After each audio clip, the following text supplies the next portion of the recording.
Oh, Matt McKeever's live. First. First. Alright. Well, goddamn. My actual way, eh? In a way, yeah. Oh shit, I can see it.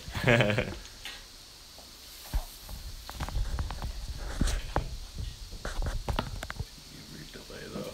Yeah. Alright. What is up, YouTube? YouTube. Appreciate you guys checking us out. So this is our very first live video. Hopefully we're doing it right. If we're not, let us know in the comments. We're open to feedback. But so the idea is, we're thinking about doing this every single Friday at 5:30 Eastern Standard Time.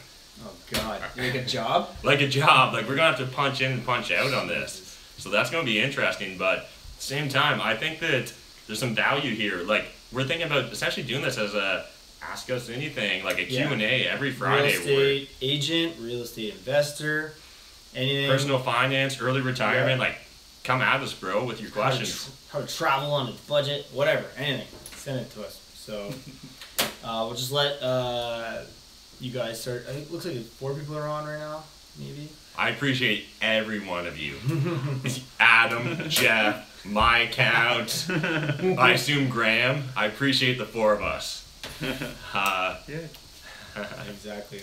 We're on Instagram as well, so we might be stealing some subscribers. But get over onto YouTube, all you Instagrammers right now. We're on Matt McKeever's channel on YouTube. All right, so yeah, do you want to? Sure. Like while we're I have waiting a for couple questions for you, Okay, yeah, hit me. but they're hard already. Okay, come at me. All right, so what's your social media the next 3 months look like right now? Okay. I'm not sure if they're tuned in for social media, but YouTube's where it's at as far as I'm concerned. I appreciate, guys. Honestly, I just hit 3,000 subs yesterday, and as a guy that worked insanely hard to get those first 500 subs, to hit 3,000. How did that happen? So yeah, we wouldn't probably even be doing this video if it wasn't for Graham. So shout out to Graham. He's really forced us to step up our YouTube game, both of us. But that first year of YouTubing, I released, I think, like close to 140, if not, like, I think, yeah, 140, at least 138 videos. And it was fun. It took a lot of time. It was a lot of experimenting. It was a lot of learning, but... So, like, right now, you've embraced the clickbait kind of titles. Just calling you out on it. You guys, I think it's you fantastic. guys like it when I put numbers in my channel, so I'm putting numbers in my channel in that way. And like, you know, I've learned a lot off that. You've learned it off Graham. Like, oh, made $100,000. Huh? Like, it's just like tangible things that maybe you. And like, I guess the key is like, same with Graham, or at least I hope I'm being similar to Graham, and I think Jeff's hoping to be the same as well. Is that maybe it's a little bit clickbaity, that thumbnail, that title, but we're still hoping to actually dive down into actionable content. So like, we're not just trying to give you the high-level concepts, but give you the actual strategies and tactics that we're using on a day-to-day that actually makes us successful. I hope that that's what's making our YouTube channel different. I hope that that's what's making your experience on our channel different. And so, yeah, I hope that that's the case. Yeah, and while we're talking, guys, hit us up with any questions in the comment section there. And so if you're not watching this live, just in case you're watching this after it was recorded, the way to find out this is live, you need to ring my bell. And so by that I mean hit that notification bell on YouTube, and that way you'll get a heads up immediately about us going live, because again, we plan on doing it every Friday at 5:30. So if you guys just kind of said you're watching, hey, first comment, that's awesome. It's Candace. 2 comments. I know. So hey, Candace out of London. When are you gonna cross over into the Airbnb investments? Yeah, actually, I've been flirting with the idea for a while. We came really close to buying a house. Well, like I came very close to buying a house through Jeff in downtown London, but Kellen, shout out to Kellen, he actually beat us to it, and so I wouldn't be surprised if someday that property turns into even my Airbnb. brother Phil Actually, Phil Wybo is running an Airbnb right now, and pretty close to where yours is, Candace, actually. And it's funny, one of his first customers was an Airbnb owner in Montreal or something like that, and was very polite because he needed to be in London, and gave Phil like tons of free tips, pretty much, not like in a jerk way, but like, you need a hair dryer. And my brother was like, huh. He doesn't have a lot of hair, so it's not. Yeah, so even his girlfriend was like, I didn't think of that, and like, you need shampoo. So all these little tidbits was very interesting. So, yeah, Candace, I know you're the London person right now, so. But I'm actually curious, what do people watching this video right now think about Airbnb? I think it's a huge opportunity to make money, but it seems like a lot of cities are really trying to mess you up right now with legislation and get involved. It's like Uber, right? Like, yeah, like there's right now all kinds of threats that, you know, the city of London, you're only going to be able to Airbnb your personal residence. And that, like, if you own a to me, it's insane. You have the residential license. What's to say I can't do short-term versus long? So it's obviously certain politicians are fighting back. Well, yeah, like, and then like you also have other hotels. jurisdictions that are doing so like that's where the real thing comes down to, right? Hotels, bed and breakfasts, anyone essentially that's paying a tourism tax, which is very popular in Canada. I'm not sure if it's as popular in the U.S., but a lot of cities will have a tourism tax that's kind of, they tax hotels, they tax like certain attractions, and the idea is they take that money then to go promote the city in general. And so like Quebec recently tried to pass a new law. I think they succeeded in doing it, and for Airbnb, where Airbnb is going to have to pay a similar tax to what the tax that like a hotel would pay in Montreal. Okay, and then not just with the taxes, but would you agree, and I'm sure you would, that hotels are Blockbuster potentially, and Airbnb is Netflix? You know? Yeah. Oh, yeah. Uber and taxi cab. No, yeah. Like honestly, like people don't understand it yet. And right? who knows whether Airbnb ends up being the winner? But it doesn't matter whether Airbnb is the winner. Yeah. The idea is a winner, right? Like I don't know if Airbnb's here 50 years from now, but I'd be shocked if short-term stays, particularly with people renting out properties that aren't being fully utilized. It's just a more efficient use of assets, and I love using assets efficiently. That's how we make money in real estate. One of my insurers, when I just emailed and I said, what's the possibility of changing this insurance to potentially have an Airbnb guy, girl, in the property? And I just got the nastiest email back being like, nobody will insure that, da, da, da, and like trying to like force me to keep on what they wanted me to continually insure. And it's such like the wrong and like that's approach. a fear-oriented thought process, to be honest. Like, because then I was just like, oh, hit up my insurance guy. He said it's no problem. It's like $10 more, right? And you're just like, oh, who are you gonna go with? The insurance guy that scared the shit out of you, or the insurance guy that was like, yeah, it's essentially not a big deal. Like at the same time, like we are professional landlords. Like we're not trying to rent out our place to people that are going to trash it. Like that's not how you make money. And so we're not trying to track necessarily that sort of profile of tenant to your Airbnb. Similar, like, just like anything else. I don't know, it's very interesting. To them, it's a cost analysis, and even if you're perfect, well, the next guy might not be. So, I don't know. Maybe there's some way to be a professional. You sign up for the Professional Landlord Association, and they approve you, but I don't know. So one of the questions that we got on Instagram earlier was... questions too, Well, okay. Well, I was just going to talk about, though, investing in an expensive market. One thing that I thought would be kind of interesting is having Jeff talk about his experience investing out of state, out of province. He actually owns a rental property in Alberta, which, if you guys aren't familiar with Canada, it's pretty far. He's not driving there to fix a toilet. I've been there 3 times. So to the property or the province? No, I've been in the province more actually, but the property 3 or 4 times. Long-term tenants, and like that's a very up and down market, Alberta. It is the wild, wild west. Like I feel like BC, Ontario is very steady kind of, you know. I can read those out too. You can read them out? Okay, so we got our D-Rock over Sorry, here. yeah. Do you want to jump into a question from the group? Yeah, I'll let you finish. I'll just finish with saying, you know, I had a buddy over there. So there's another guy saying they're from California.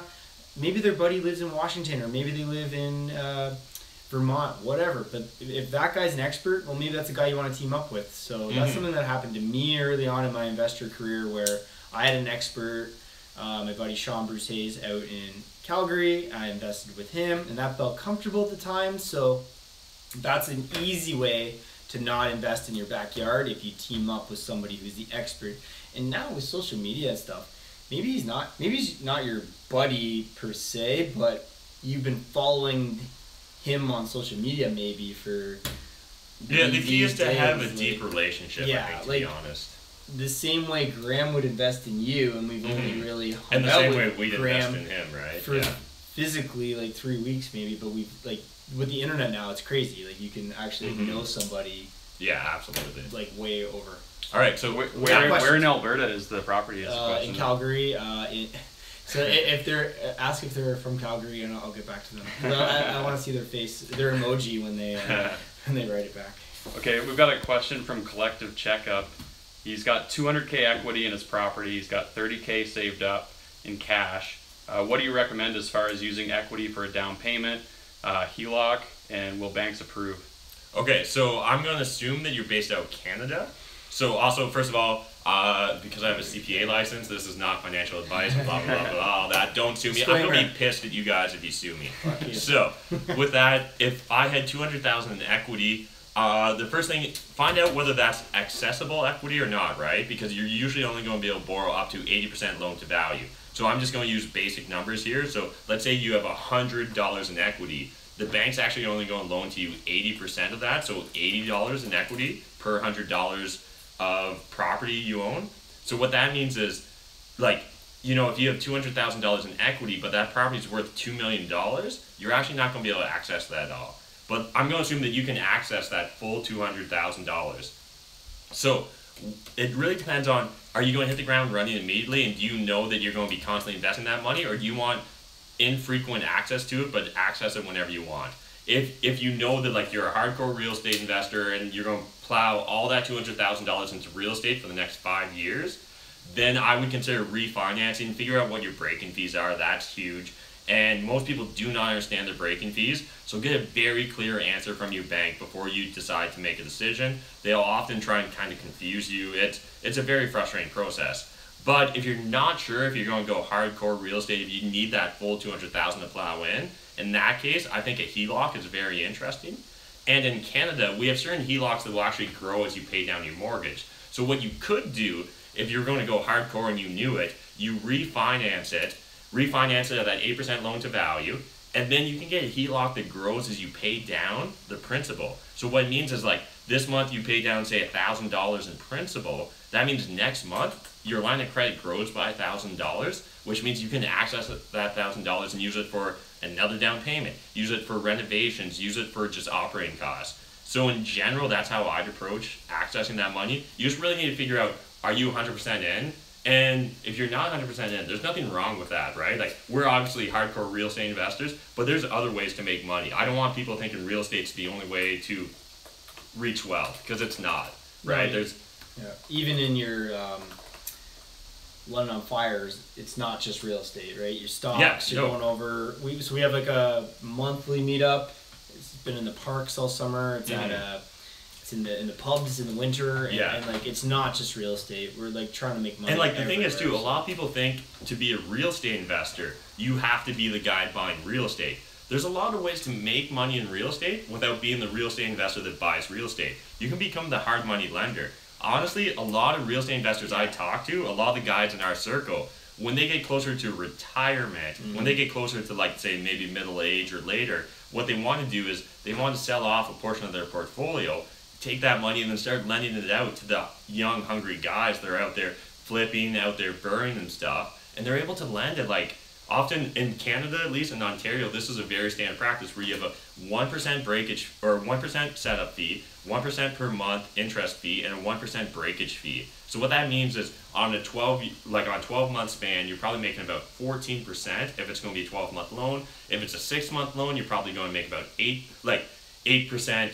gross, which, like, actually if you extrapolate that over the full year, right, you're talking about some really good returns. And there's great ways where you could structure it in such a manner to invest in your RSP or your TFSA, and that was probably way too much Canadian tax info than you wanted, but you're welcome, America. Thank you. Hydro Power has a question. Yeah. What do you look for when you find? What do you look for when finding an area to invest in? Well, economics right away. Yeah. Well, mostly we're just in our back door right now in London, and so we know it. But if we were gonna go to another city, I want to know what those economic factors are. Like, why would somebody buy there?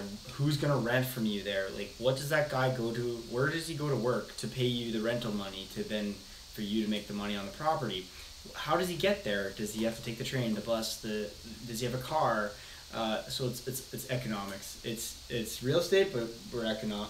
I didn't take economics. Wish I did, but you learn by osmosis. And so honestly, another thing I really consider is, what's your goal with investing in real estate? Are you trying to BRRRR? Are you trying to flip? Are you trying to just catch appreciation? Because that makes a big difference into what you're actually, like, where you should invest, right? Like, you shouldn't invest. Is he buying Halifax, New York City, Miami, Vancouver, or are you just going to focus on one area? Mm-hmm. So, like, what is your goal? Like, is it to make $1 in every city, or is it to, know an area? If your goal is to find cash flowing properties in London, Ontario, you want to follow something like the 1% rule. And so what you want there is you want to find properties where you can buy it and rent it out for 1% of the purchase price per month. So if I buy a $200,000 property in London, Ontario, I know I need to rent it out for approximately $2,000 in order for it to cash flow and meet the metrics that I'd expect for my return.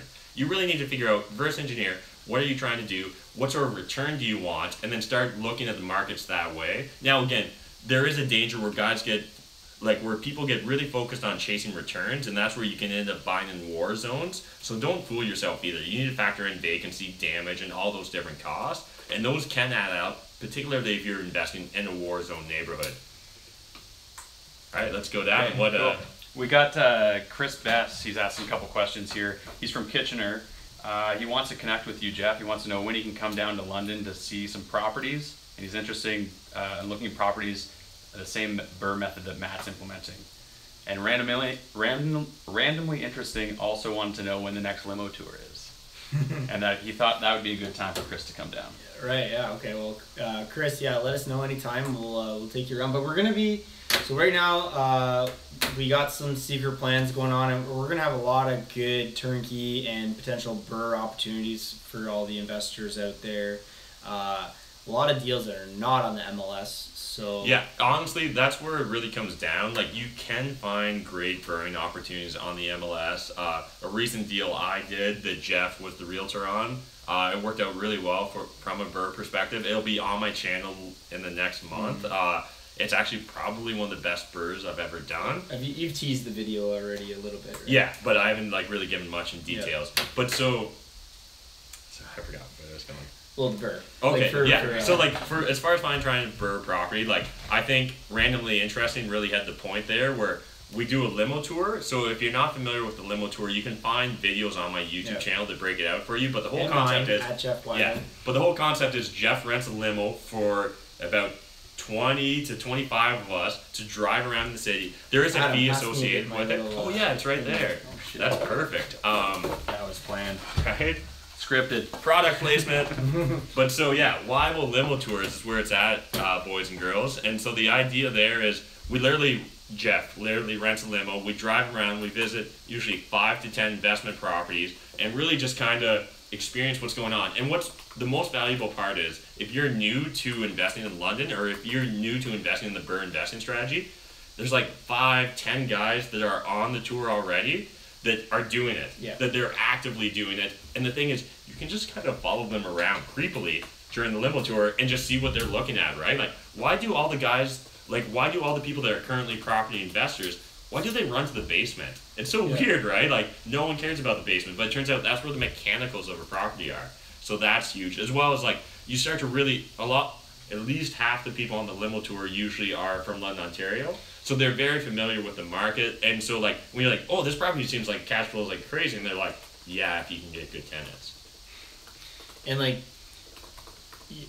why are they even on my tour? They own 20 properties or they own 15, but they want to help you guys out as well, right? So it's just a great opportunity, right? If you find the right network, you find the right group, in any city, not right. Yeah, it doesn't have to be London. There's no Wybo limo. Maybe you're in Texas, and if you can just set up you guys do. We have a London Fire, Bigger Pockets, Lyric. We have our own London real estate club, and if you don't have one, what would you suggest? Yeah, create your own. Become the hub. I did a video on this that came out on Wednesday, but the whole idea is networking is so huge. That's what's so valuable about the Wybo Limo Tour, but that's what's also so valuable. And you weren't there immediately.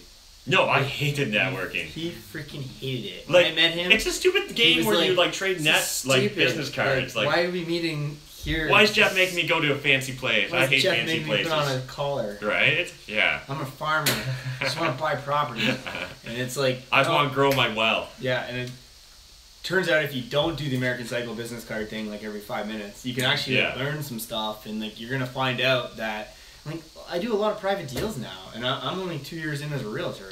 And like networking, like when you're going to do networking, a lot of people focus on quantity instead of quality. I'd rather see you guys start focusing on the quality. And so what I mean by that is like, great, if you go out to that networking event and it's from 6 till 9 p.m., instead of talking to 12 people, talk to 2, but like actually learn their names, actually learn what they're doing, and figure out how you can help them. Honestly, if you help someone out that's starting out, they will remember it. Like I remember Graham reaching out to me on YouTube and us talking in depth about YouTube strategy, right? Like I remember sitting down the very first time I met Jeff Wybo at the London Club here in London, Ontario, and like, you know, I often am kind of a no bullshit guy, and I was just like, "Are you a real estate investor? Or are you a real?" Yeah, I wanted to hate him so bad. He's fancy. You can watch it. Look how he drives. Previous videos. A Ken doll, like how can you? Also, hashtag Ken doll Jeff Wybo. Don't do it. That would make my day. But so like, yeah, at the time I was just like, oh, another realtor wants to talk to me, and like, once you start building up a bit of a portfolio, lots of realtors are going to want to talk to you. Very few are going to listen to you, and you want the ones that are going to listen to you. And so the key is like, be ready when you're networking stuff too. So I talked about earlier on my YouTube channel about having a script for when you talk to realtors. Make their lives easy. Make their lives easy, and make it easy for other people that you're networking with to understand how they can help you, right? Like saying, like networking with someone, being like, I'm a real estate investor. That person you just spoke to is just going to tell every realtor they know about you, and that's them trying to help. But instead, if you were like, I'm a real estate investor that looks to buy properties between $100,000 and $350,000 in kind of transitioning neighborhoods. I'm looking for century homes that are large, that either have been subdivided or could be subdivided into multiple units, because I'm mainly focused on cash flow, and I'm trying to get properties that will meet the 1% rule. That person you just spoke to, well, they probably don't understand what you're saying, but the ones that do, they completely get it, and they know exactly how to help you now. Whereas if you're just like, hey, I'm Matt McKeever, what's your name? Yeah. Right? Like, what's the point? Like, use those introductions as an opportunity. Yeah, sorry, I feel like I'm hiding. No, it's good. We got some more questions here if you guys want to move on. Yeah. The Bomber Erotex has a couple questions for you. Any tips and tricks for young investors who want to become the real estate guys, and what are your thoughts on university or student rentals? So university in general, or university student rentals? Student rentals. Okay, yeah. So we both actually own rental properties. Jeff's the only one that owns a university rental property, though. I own a college. But this guy might be American, could be from the States, from the UK. But so, like, the key is with like most student rentals, you're probably renting by the room, or like most student rentals. If you're paying for your buck, but more headaches. More headache, but you're when you're a new investor, it's your best money. If you're a young guy, it's your grace. If you're willing to put in the work and you're not a snowflake, but you're willing to deal with snowflakes, student rentals are a fantastic way to create cash flow. And then what you do is you take that cash flow, like literally this is my life story.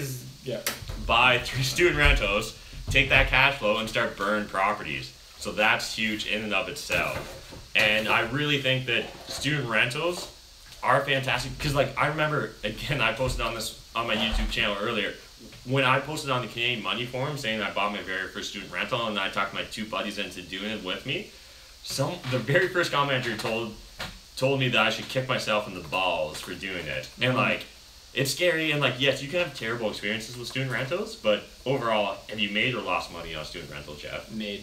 Right? And appreciation. So that was bonus, but made. On all the other headaches. So if you're young enough and you handle the headaches, and to be honest, student rentals, really, for the most part, most landlord problems, I call them first world problems. Like, oh, you're missing a battery on, or you're like, you're about to say. But anyway, a bit of the other question was like, how do you become the real estate guru or whatever in your city? And quickly, I will say, if it's not already happening, have one of these meetups, meetup.coms, whatever. Be the guy. You don't even have to talk during it. Organize it. Everybody's just going to go there. They're going to have a drink, whatever.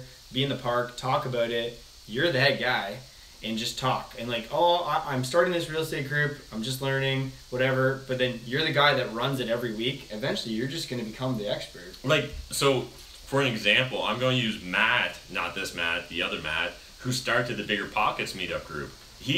When he started the Bigger Pockets meetup group, I don't think he owned a single rental property.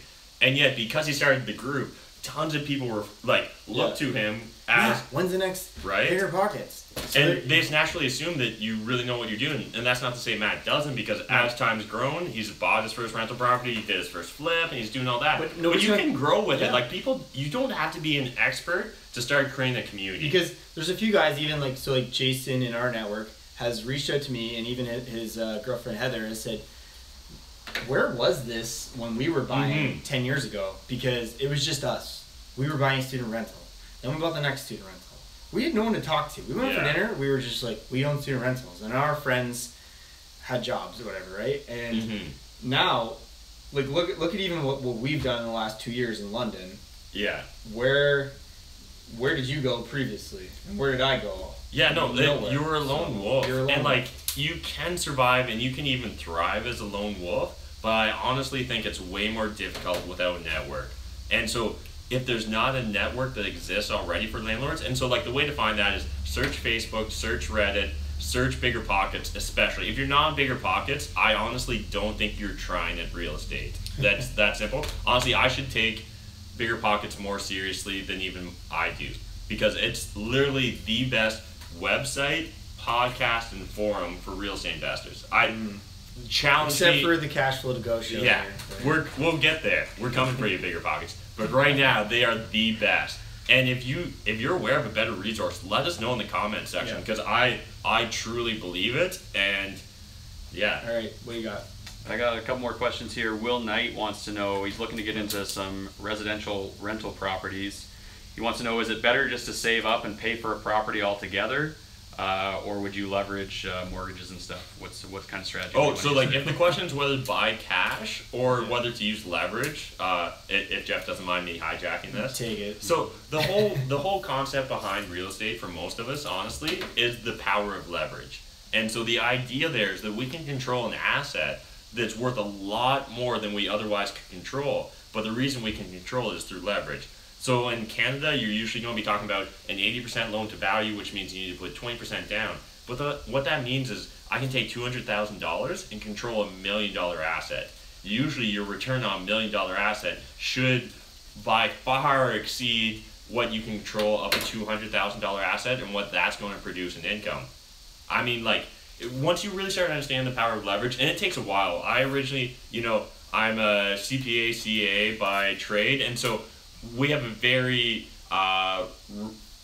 anti-risk orientation, and so it took a long time for me to get comfortable with debt. But if that debt's actively earning you income, you need to understand the whole point of real estate. I'm not saying that you have to use debt to succeed in real estate. I'm just saying that most people, the reason we choose real estate is because of leverage. I was gonna say, like, potentially the questions coming from most people say you gotta pay your mortgage off quickly, kind of Canadian or American mentality, which was what your poor dad told you to do in rich dad poor dad scenario.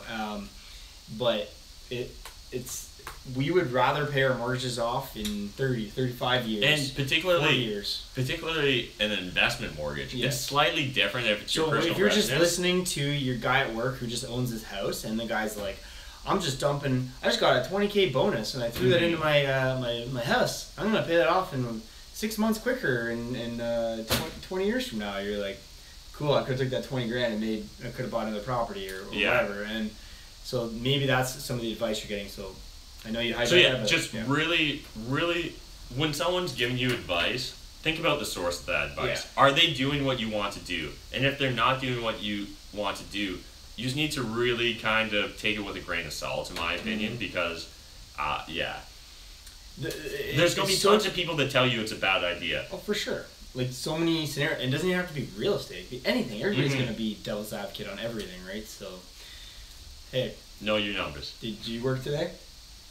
Define work. Right? So What's next? Punch a clock. What's next? Next question. Okay, hey guys, great video. I'm from Toronto and can't touch this market. Are you bullish on London's real estate market in terms of appreciation, meaning above average gains, or is it mainly an income play? So it's definitely cash flow immediately, and in the last year we have seen appreciation. I still wouldn't like put all the chips down on appreciation, but we've been like blessed with cash flow here, whereas Toronto investors are always not making cash flow. They're, you know, there's townhouses downtown Toronto making $1,700 for people living in them, and I'm like, there is no way this landlord's making any money. But that guy's based on his appreciation, you'd assume. Yeah. But in London, you can definitely get cash flow every day of the week, pretty much. So. I get the Hungarian. Is it the Hungarian experiment? I can get it. So, Yeah. Come on in, Come Peter. in. Special guest is just joining us now, but Holy moly. so in regards to the question about cash flow or appreciation, the thing is, like, a lot of people make a lot of money off appreciation, so I'm not going to knock that, but I'm not an expert in it. But Hungarian experiment. welcome to the What's going on, stream. world? Yeah, Oh, so yeah. that's our main screen. Yeah. Love the setup. And this D-Rock. Hey. How's Yeah. it going, Matt? Good, man. Yeah. Big Oh, YouTuber. yeah. Life experiments in progress. Go check out the Hungarian experiment. Hungarian Follow on experiment. Instagram. Social Lab, Matt McKeever. And yeah, In my Peter's place, one of Chef the main guy behind the social lab.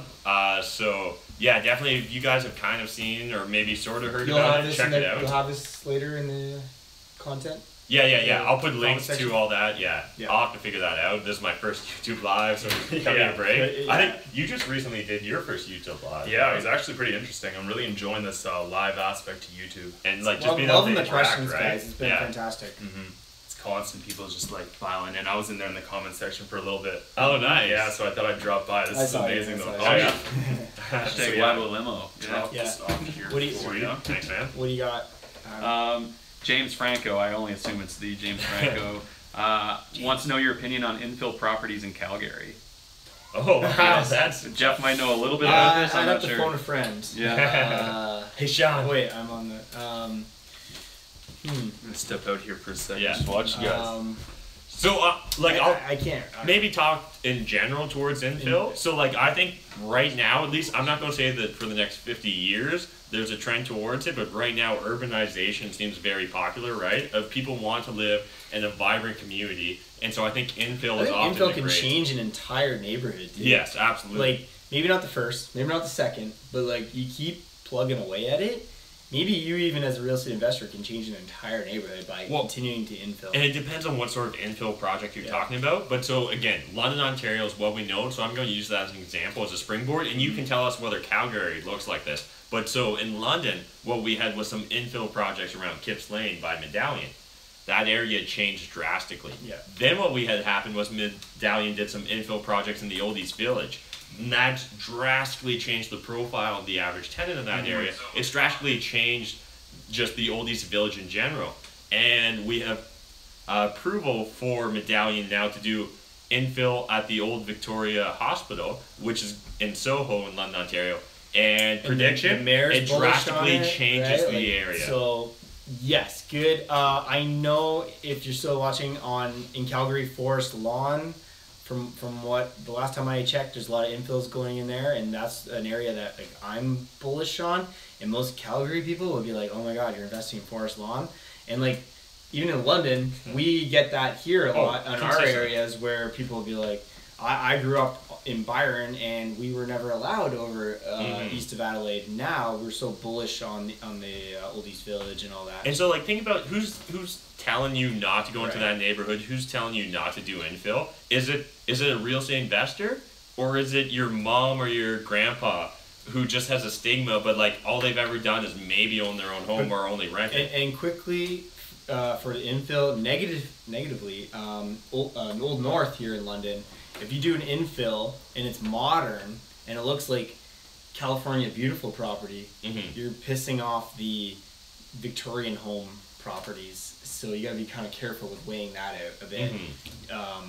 And often the city will be more than happy to force you into a cookie cutter approach. But anything else you feeling there, Adam? Yeah, so we got a question from Roberto. He wants to know, how do you build enough confidence to talk to anyone about real estate? And does it eventually just become concrete knowledge, like reciting the ABCs? Yes. Half fake it till you make it, Roberto, and then it becomes more concrete knowledge after that. Well, and like, there's nothing wrong with talking about it and asking questions. Yeah. Like, that's a way to talk about it, and yet still not find yourself maybe overstepping your knowledge base, right? Shit, what the fuck? Low battery. Okay. 20. Yeah. You should run the low power. We're good. We're fine, guys. Battery's going to kick out at some point, so if this cuts off early, we'll chalk it up to our very first problem. No, I got my phone. Okay. You Well, have just plug something. sorry, remind me, what was the question again? Roberto, I'm sorry. Yeah, it was how do you be confident? Oh, yeah. So honestly, like, just talk about it. And you'll talk about it. Every single time you guys see me talk on my channel, it makes me better. Honestly, like, and the thing is, when so you if see you don't me, have a channel. have a channel. Okay, but if you don't have a channel. Like, But so yeah, but like the thing is, I'm just going to use this as an example, but like when you're networking, every single time you talk to someone, it makes you better, it sharpens you just slightly, and that's huge. And so, yeah, like just talk about, every single time you see me talk about it on my YouTube channel, there's a good chance that video you just watched, I actually probably talked about it 5-10 times before you get to see it, right? Like I did 2 or 3 takes and I was shitty at every single you take. see the end product, right? And so like it just sharpens you each time you play around with it. So we're gonna chalk this up to first YouTube live mistakes. We appreciate you guys hanging in with us there, I'm though. gonna hit that little button if it's not. But if you saw that. But yeah, No, honestly, no, just take your time, learn your shit, and talk, ask questions. Don't be afraid to We'll just. see if it goes down to 10%. Because the thing is, too, a lot of people, myself included, and I think a lot of intelligent people I've met have imposter syndrome, and I've talked about this on my channel again previously. But the idea there is that, like, you're afraid that you're not perfect. Yeah. Spoiler alert, none of us are. No. And so you're going to stumble over your words, but that person, like, they're just like, oh my god, this young kid's, like, talking to me so much about real estate. How many, like, guys making a killing on YouTube don't even edit? Yeah, no, like, absolutely. There's tons of opportunities there, and same with, but the thing is, you're not going to get better about talking about real estate, about presenting yourself, unless you're talking about real estate, right? Like every single thing in life, practice makes perfect. And you hit it too. Like, go talk to some guy that knows more than you and just say, ask him a question, right? Like, how did you buy your first property? Listen. You're going to just be better anyways at talking the next one, because you're going to be like, oh, I know this guy that bought a property like this. Mm-hmm. This is what he did. And then use it as your own, right? Yeah. So it's just talking, Okay, we got a follow-up question from Hydro Power. He's the one who asked about paying off the property in full. So when do you ever stop? Do you ever stop and pay off a property, or do you just continue to continue buying? It depends what your long-term strategy is going to be. I know some people that have a couple paid off out of their whole portfolio, and that was like a good thing to like tell themselves, I guess. It really depends on what your plans are, what your comfort level is, and like what's enough. Like you shouldn't be just investing in real estate blindly, being like, I want to become rich. Like you need to really focus on what's the goal. Is it to make $1 million? Is it to make $50,000 in passive income? Yeah. Well, like do you want $1 million in net assets or $50,000? That becomes passive income. So then, what's enough passive income? Yeah. And then, are you done? So maybe you are. So that's the question, right? Like, did you pay it off? Then you're making $5,000 a month on that property, minus like maintenance and property taxes and so insurance. I know that that's an extremely unsatisfying answer. So here's the satisfying answer. The satisfying answer is what a lot of real estate investors do, whether they're implementing the BRRRR method or a different investing method, is they're going to buy. And in Canada, you're probably going to be on a 20 to 30 year amortization period. The US can frequently be different. You guys, you know your market better than we do, so you do you. But in Canada, you're going to be like a 20 to 30 year amortization period. And so what that means is like, if you just keep on the path that you're currently on, you'll pay off that property in 20 to 30 years. And what a lot of real estate investors will do is they'll buy the first few properties. Let's say you're buying a property a year. You're working really hard at this. After 5 years, you now have more than 20% equity. What they'll do is for the first 5 properties, they'll refinance back up to that 80% loan to value. And then after that, they'll plan on paying that shit off. So let's say you were 25 when you started investing. You buy 5 properties in the first 5 years. You're now 30 and you have 5 properties. For the next 5 years, you're going to refinance each of those properties once. And you're going to continue to buy property each year after that.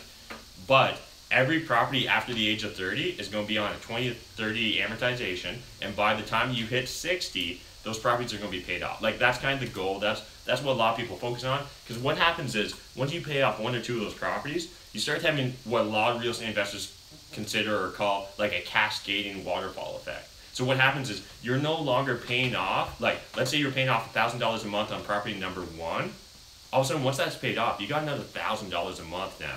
So what you do is you put that on property number 2. Once that property's paid off, you now got $2,000 a month to put somewhere. So you put that on property 3. Now you got 3, and it just keeps going. And that's what a lot of people conceptually focus on.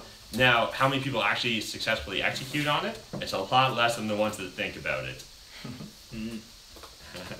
I really love going live, actually. Yeah. This feels good. And just what you're saying, I hope you guys are enjoying this. That's like the Canadian or American pension plan that, you know, how many of your friends and family say, like, well, you don't have a job, like, where's your pension? It's like, I don't know, maybe those 10 properties you just acquired over 10 years. Hey, Jeff, I don't need a pension. I spend $5 on the lottery every week. Oh, there you go. We got another question from the Bomber. He loves the idea of cash flow and rental properties. He wants to know what the best way to invest $50,000 to $100,000 is, and he's not sure if that's enough money to make that possible. Again, it comes like if you want the best answer, you need to reverse engineer this shit. Yeah. Like, what do you want? Sadly, that's the most frustrating answer I'm going to give, but it's the most accurate answer. But let's say you're in Ontario, Canada, you got $50,000 to $100,000, and you don't own a property yet. That means that theoretically you could buy the CMHC. So with $50,000 to $100,000, you could technically buy a fourplex that's maybe between $500,000 and $100,000. Now the rules are slightly different now, and you got to tweak that bit. But let's go ballpark. But otherwise, you could maybe buy 5% down on a duplex, right? So like if you have $100,000, technically you could buy a $2 million duplex. Yeah. I don't want you to do that. But it depends on your lifestyle, right? Because you could do the fourplex approach or triplex first, 10% down in Ontario, and then like this is what the mortgage brokers or banks like to see, and then you're going to move on to duplex, and you're going to put your 10% down. So you're going to own these like potentially 6 units, and then you can go on and move your buy your house with your significant other or something like that, and like it could be worth more than all these at 5% down. So like, the first thing to do is to buy multifamily is what I would suggest.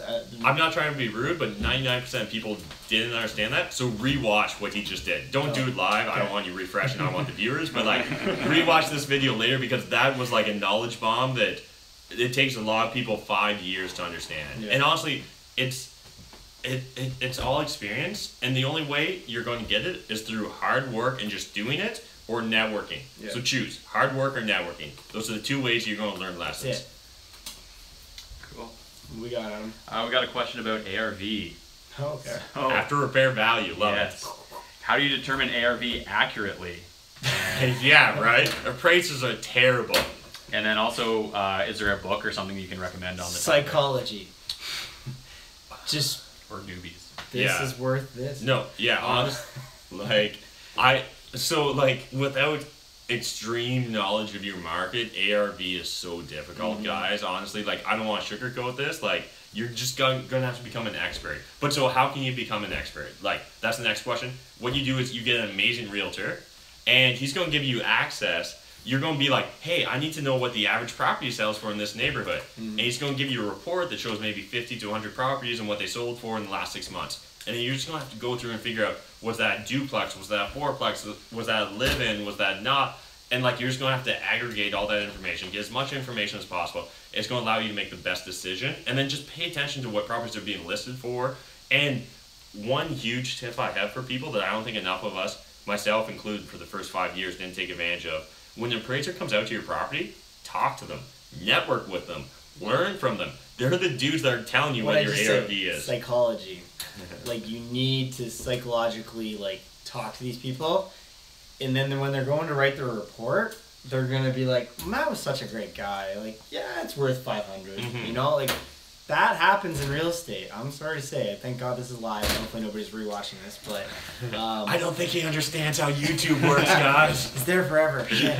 But yeah, like it's not just black and white. It gets back to like networking, like what Matt was saying. Like you can in anything. It's negotiating. It's something. Absolutely, It's like you're at the property and you're like, the other one went for 400 over there. Like that guy got a great deal. And then if you know your shit when you're talking to that appraiser, like don't be afraid to throw out comps. Like don't be an asshole either. No, like don't be I know more than you sort of approach, but just be like when he's like, what are you asking for it? And you're like, oh, I was hoping to get 500,000. Because they're busy, and like sophisticated investors will have like a whole package ready to go and be like, well, I know you're busy, Mr. Appraiser, but like I have this package here. There's all the renovations I've done, and here's a couple comps. I know you can do your own homework tonight, but anyways, there's a couple comps I had here, and here's my package. And like the guy's gonna be like, I'm fucking swamped, and he's gonna be like, oh, that one across the street went for 600.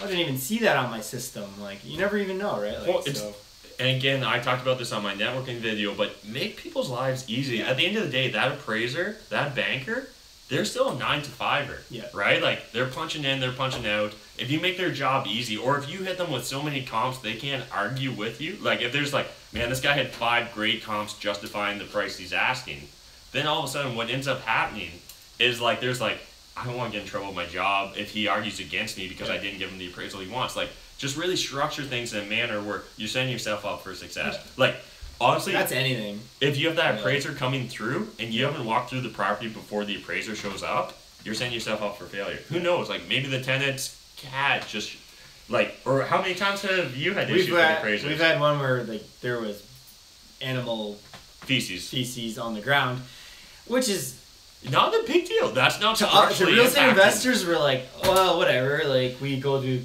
and we knew we were gonna be able to sort that out later. Yeah. But that psychologically could have affected the appraiser, being like, "This is a shit place." So, turns out appraisers are humans. Yes. So,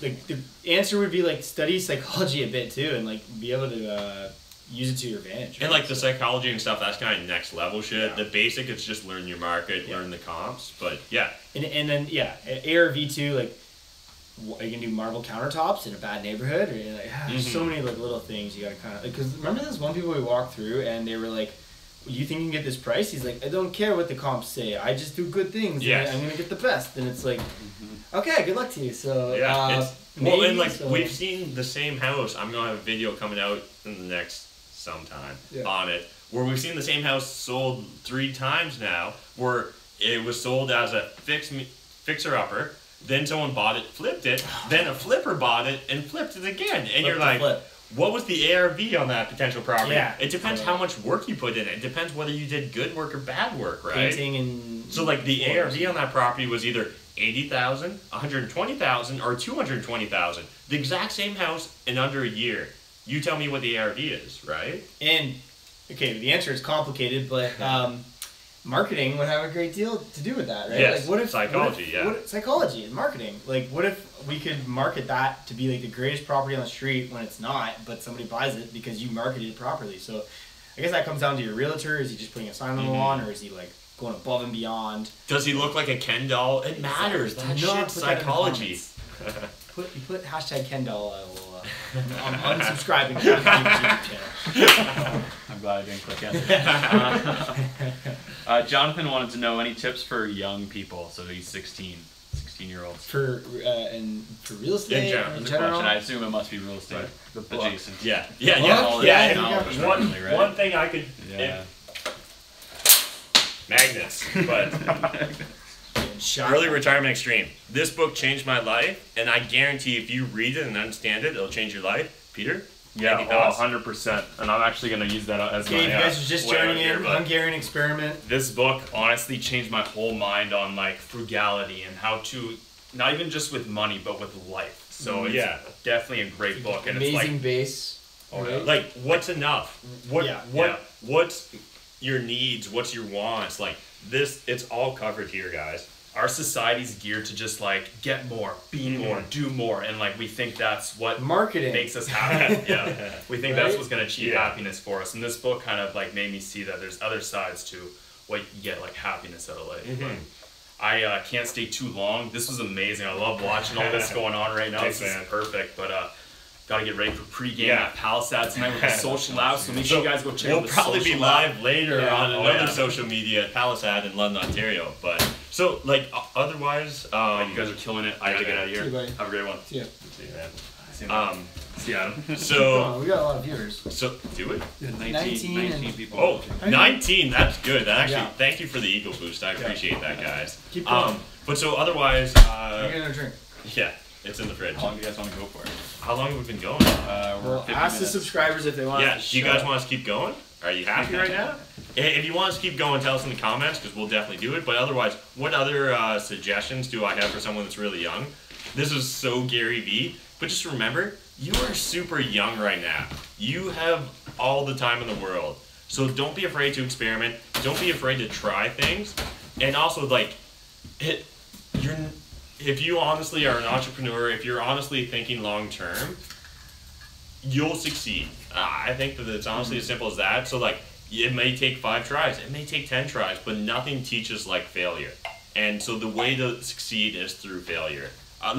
So for example, I think I talked about it on my one video about my history of failures, but like, real estate's going pretty well for me, but before that, there's all sorts of failures. There was the, when I was in high school, the paintball field, it was really just a way to kind of pay for our hobby. And university, it was the store in Grand Bend, Ontario that sold clothing that was really just a way to spend all my time working when it should have been free time. But each one of those steps taught me something. So honestly, don't be afraid to jump into something. And like, again, listen to who's telling you the advice, right? Like so many people like listen to their great aunt or their great uncle that all they ever did was get 16, attention. right? So his high school's probably telling him like what to do. What do you want to be when you grow up? Right? Like make your decision. You're going to university next year. Pick a university. Yeah. Pick a job. Pick something, right? Your So major. your mom's gonna hate me for saying this, but like, so I won't even say it. Rich Dad Poor Dad. Although, actually, let's circle back. Someone asked earlier about our thoughts on university or college, right? Well, Or no, oh, that was the rentals. rent. But I'm so but used in to general, we will blabber about that. Sure, we love doing this. Yeah, like, and so This is our regular night, by the way. We're just Yeah. talking to the camera now. This is our regular night. literally, yeah. And so, like, there's value in learning things. There's value in education, but that doesn't necessarily always mean a formal education's the only answer. And I think we're seeing a huge shift towards the trades. I'm not saying one's better than the other. I'm not saying one's a guaranteed success path. But I'm saying be open to the options and approach it with no preconceived notions. Actually, take facts. Use logic. Reason will prevail. Well, and like me growing up being a Byron boy in London, Ontario, you not, but like going to the college was the wrong thing to do, and going to university was the right thing to do. Was what was marketed It's to what's me expected. to do. And I'm pretty sure I could argue, and maybe you can back me up on the plumber or whatever trade guy. If he was started at 17 and just did that, or he learned the craft, he potentially is making more than the university person later on. Or because like, how many people... If you invested, if you saved... all the things we're talking about on Matt's channel and everything like that, you're doing all those good things, you're just getting a lot of capital, and then you go buy, you're going to be better off than the guy who went 100K into debt being like, don't worry, my first year I'm going to make a 70 grand salary or something like that. And it's like... And also, like, what's the end goal, right? and Like, all that, if the end goal is that you just want something that's going to pay you so you can save up for retirement so you can retire, it doesn't necessarily make sense to go long-term into a lot of education, into a lot of debt. Whereas, if there's something that you're really passionate about, do it and love it and keep doing it.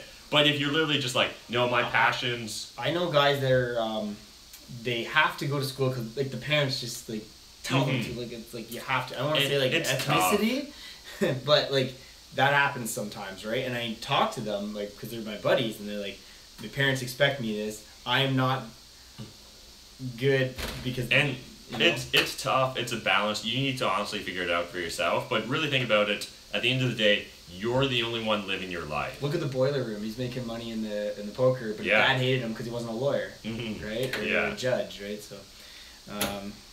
So what was the decision based on the comments? Do they want us to keep going or no? We have 4 people wanting us to keep going. All right. 4 of 19. Yeah. We'll take it. we're at 16 viewers now. 16 viewers. 25%. What's the total then? To tell you? Or? No, I don't know. Maybe you guys will know. Keep going. So Joshua wants to know how much money do I need for a down payment if I don't have a job? All the money? Tough, right? $0. You need to joint venture with somebody and be the expert. So, like, honestly, he kind of said it facetiously, but that's actually the best advice there is. Like, it's going to be very difficult for you to qualify for a mortgage if you have no income. Now, if you're self-employed, there's certain ways, particularly if you've been self-employed for 2 years. And again, I'm only using Ontario, Canada. It can change overnight. It could change tomorrow, and I would be screwed. So. And you're honestly at the risk of what the banks and the Bank of Canada, like, you're just exposed to a lot of people that have control. Self-employed people, 5 years. Like, we've been burnt too many times. Like, but so you never know. So. In general, if you want to invest in real estate long term and you don't plan on having a steady income source yourself, I think your best solution is through joint ventures. And the key here is, so you don't have the money, so you need to find the deal, and you need to have the people or the expertise to pull off the deal. Exactly.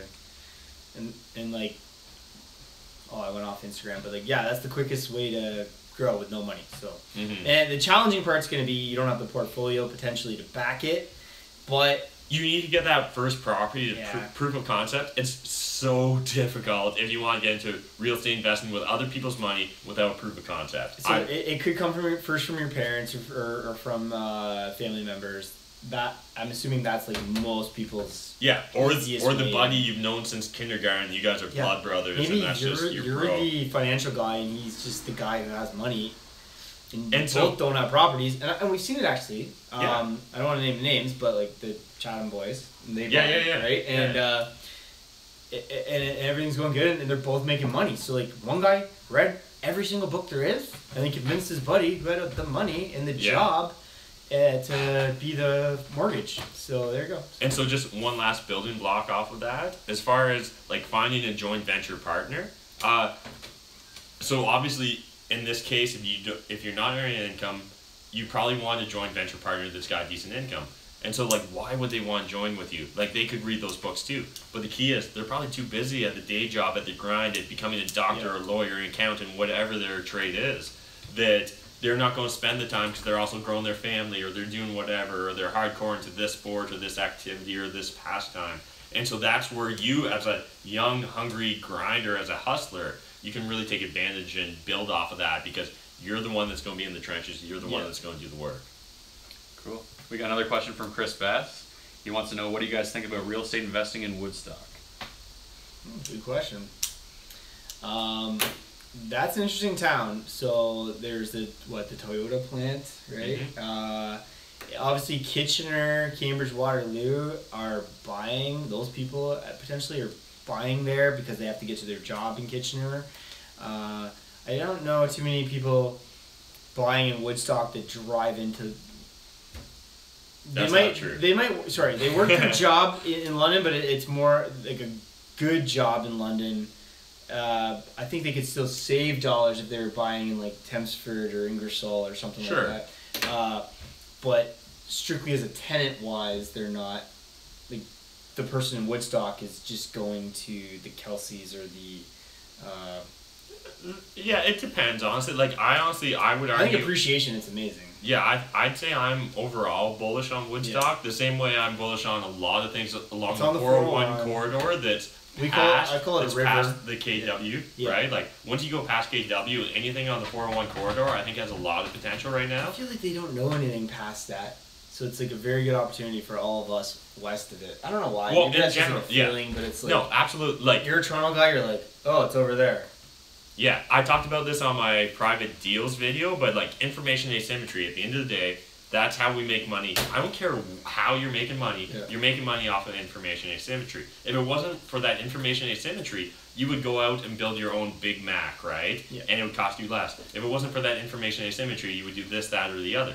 And so the information asymmetry here is a lot of GTA people see anything past KWC as the Wild West. Yeah. And so like there's like, who would want to live in London, that backwater city? Who would want to live in Sarnia? Who'd want to live in like Windsor, Chatham, Woodstock, all that? But at the same time, all of us do. Like there's there's a lot of us out there that doing quick it. train ride from Woodstock. Once we get that, For us, but in London, but the Woodstock straight into Kitchener or to Cambridge or to Waterloo, like then why would you spend 20% more in Cambridge when you can take the 20-minute train and buy your property that much cheaper? It's the same thing like people in Londoners buy in St. Thomas because there's cheaper cost, and there's a road that drives into our city, and they can come work their government job here. So And one thing I've been kind of mean about talking about this on my channel anyways, but so for these smaller towns, not every small town's created equally, right? So for example, Woodstock's on the 401 corridor.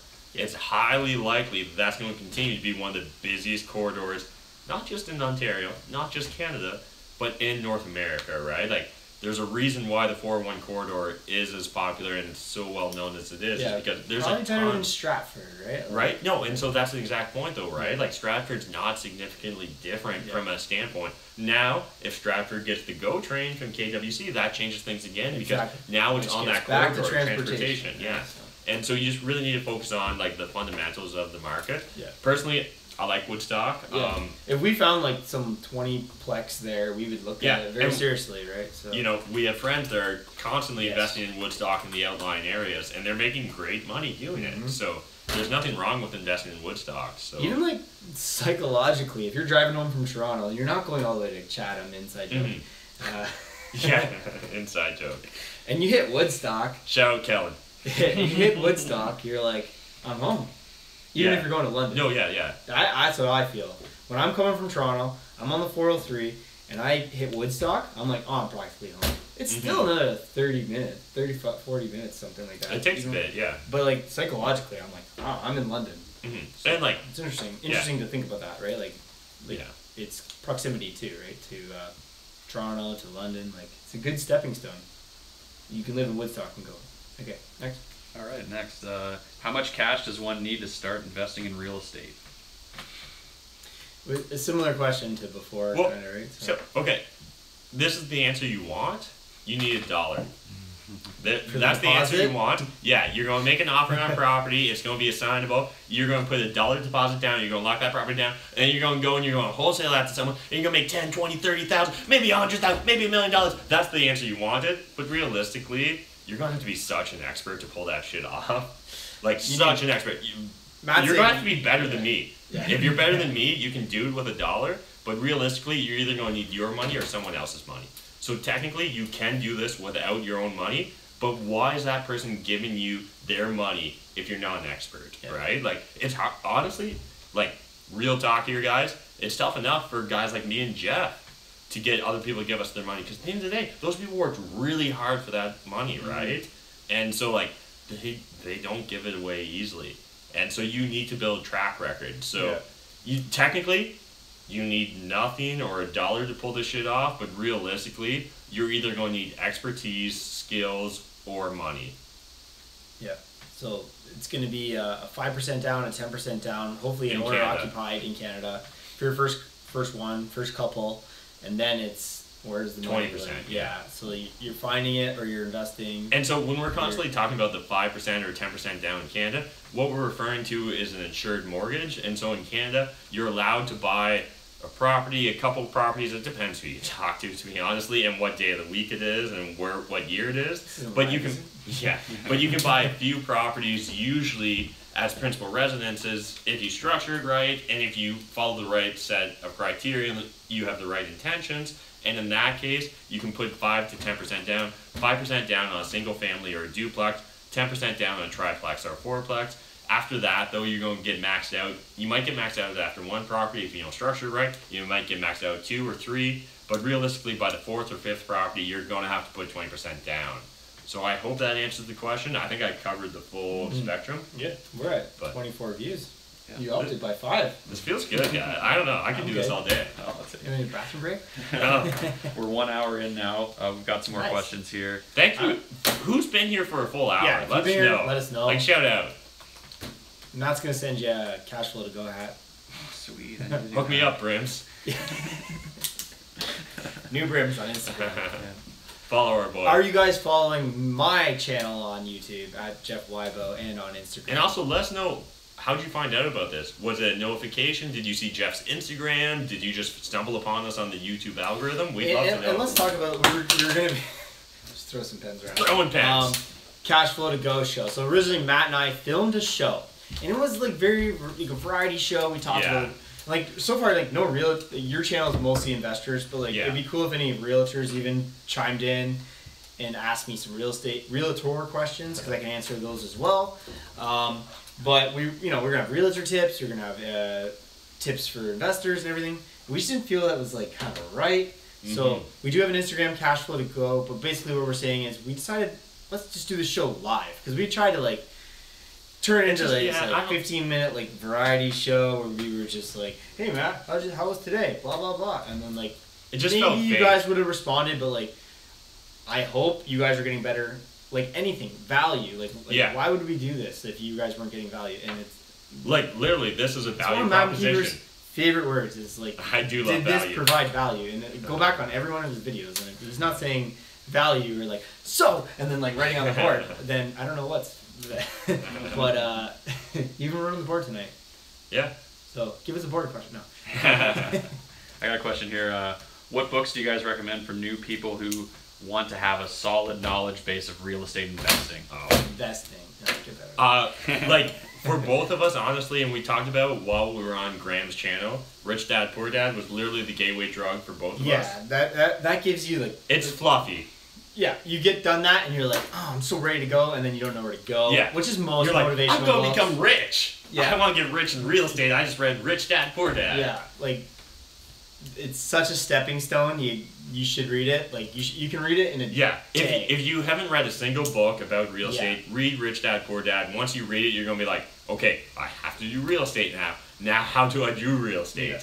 And so after that, like, if you're in Canada, Jeff's part of Rain or was part Yep, of no, I'm right. Okay. Remember? Yep. So, like, Don Campbell's shit. Don Campbell, if you're Canadian, Rain Real Estate Investment Network was it's not a scam. It's very good network to I have. actually was misinformed about what I remember Rain the first was. time I talked to Matt, he was like, he thought Rain was a scam. Yeah, I They're did. not trying to get you to sign up for any $20,000 courses when you go to the first weekend or anything. But like wait, that, so. there's more. But wait, we're only teaching you this much. So like, they are teaching you like really good basics. It definitely got me in the right mindset to learn about the economics that we're talking about today and everything like that. Other great books to be the landlord in general. It doesn't teach you like landlording, but just business. And I think I like the 4-Hour Work Week because it definitely teaches you to like position yourself to like not be necessarily painting the walls. It doesn't cover like real estate investor, but it just any business and like. Mm-hmm. He's gonna hate me, but my buddy Dean. We'll talk, You're not allowed to say his Can't name, say his on, name the on the internet, internet, although he's but- not on the internet, so he doesn't know. just like if you're a real estate investor, focus more on being a businessman, not necessarily a real estate investor, and that'll go so much further to what you're trying to do. And it'll transfer over to so many other skills. If you're running a property management company, you're running a real estate investor company, or you're a realtor, don't think of it so transactional. Like I know you have lots of things going on. You're just a businessman. You're not, real estate's a business. Yes. So learning business, not necessarily through school. It's all on YouTube. Like, I don't know, just like studying it like daily. Yeah. Like, how many times people say like, how'd you learn this? It's like, there's no course. Osmosis. There's no book. How many people are like, I'm reading 4 books a week right now, and I'm like, I can't wait to become a real estate investor. And it's like, Yeah, honestly though, Great. like, so we didn't answer your question. What real estate books should you read? Honestly, I'm going to assume that maybe you're new to real estate, maybe you don't have a lot of money to invest, you want to spend a lot of money on books, so you're looking for like one book to read. Bigger Pockets Podcast. I just saved you So not the a cost. bunch. I just saved you the cost of buying a book. I just saved you the cost of a library membership. Go to a you have to like show library them member. What are you from the 90s? Hey, I'm frugal as fuck. That's Jesus what I am. Christ. But so honestly, Bigger Pockets is literally the Bigger Pockets podcast, Yeah. the Bigger Pockets forums, the Bigger Pockets website is Yeah. literally Oh. the best resource for You're real estate walking your dog investors. tonight? Put that Listen. in the iPod or into the iPhone. And pro tip: listen at 1.5 or 2 times yeah. speed. There's Once also you get apps used, where you can cut out the pauses as well. So, I didn't even know that. Yeah. Interesting. Like every time they like take a break, whatever. I love it. Yeah, You can cut out the dead space in the audio. I like that. Not I on love that a YouTube lot. Live though. Yeah. Sorry, we You want our pauses. But otherwise, it's like I'm so embarrassed right now. But is it Gary Keller? Gary Keller is okay. Keller Williams. But like he's got like all those agent, books, right? Yeah. Real estate investor, a lot. Like, And the real estate investor one's actually good. Like it's got all kinds of So systems. it's- Like if you obviously it's- kind of get the concept, I haven't overly read it just because like I'm living it, I guess. But it's probably it's just stepping stones. So like it's an but like amazing- it's more system oriented. It's more action oriented than Kelly like, Williams Rich is Dad. very. It's probably Yeah, just going Mhm. back. Reverse engineering Reverse that shit. Yeah. Second time I couldn't remember Alright. that word today. D-Rock, what's up? We got a little bit of Adam's a deeper. light question here, but I think I'll beef it up. So, how does one feel about owning so many units? So maybe you could talk about maybe like some systems or trials and tribulations, Sure. the importance of kind of scaling your. So every now and then, I'll wake. Hijacker. I am. I was gonna say though, every now and then I wake up in the middle of the night, and Count his afraid- money. No, sorry. Every now and then I'll wake up in the middle of the night, and I'm afraid I forgot about a property I owned. I'll just be like, Oh. I'm afraid. I literally. Mic drop. No. I literally have that fear though, where I'm like, I've spoken to my property manager about this and been like, there's nights where I wake up in a cold sweat, and it's like, did I remember that I own this house? And like, that's not like a humble brag or anything. It's like at a certain time, like you honestly get mentally taxed by owning a lot of units, by having a lot of people count on you to be their shelter provider. Like it's not nothing, right? Like. And the weird thing is that sometimes you develop some deep relationships with your tenants, right? Well, like and you're then- very tenant relationship oriented. Yeah, that gets back to the psychology a bit, but like maybe we can manipulate the question a little bit. Talk about one roof and multiple units is maybe. Yeah, that's it. The question was like, are you comfortable with owning a lot of How does it feel to own Yeah. so many units? so many units? So, I will go back on this. Say, it's great. Maybe I have one roof and one boiler, and there's 40 units underneath that roof and one boiler. But maybe the uncomfortable thing is owning one roof, one unit, one roof, one unit, one roof, one unit. Yeah. And then so Well, and like scales of efficiency, honestly. So, that that's huge. can become so then you talk to one property manager and say, how did my 24 units under that one roof and boiler system go today? Good. Well, 23 paid us, and I'm just chasing one. All right, sweet. So yeah, so the question could be, I'm manipulating it a bit, But so like in general, like I think the question is, you have a lot of people that are involved in your business, right? Yeah. But like if you think about real estate as a business, like how many customers does Subway get in a day? How many customers does McDonald's get, right? Like at the end of the day, your tenants are just a customer, you're a service And provider. I kind of know the answer, but I'm setting you up. So what do you do for student rental for 5 tenants under one roof? Do you message every single one to tell them that the plumber's coming over, or like what kind of scales of efficiency do you have to help that? Because there's guys in our network that have 5, 10 student rentals. Shout out Dan Warren. Dan Warren, that's exactly. So, does Dan message 25 bodies? Does he, or does he? I think Dan's special, so he probably does. He probably knows What would every you one do? of his tenants by name. Me, what I would do is someone gets to be the leader of the house, right? Team like captain. you're the captain of the house.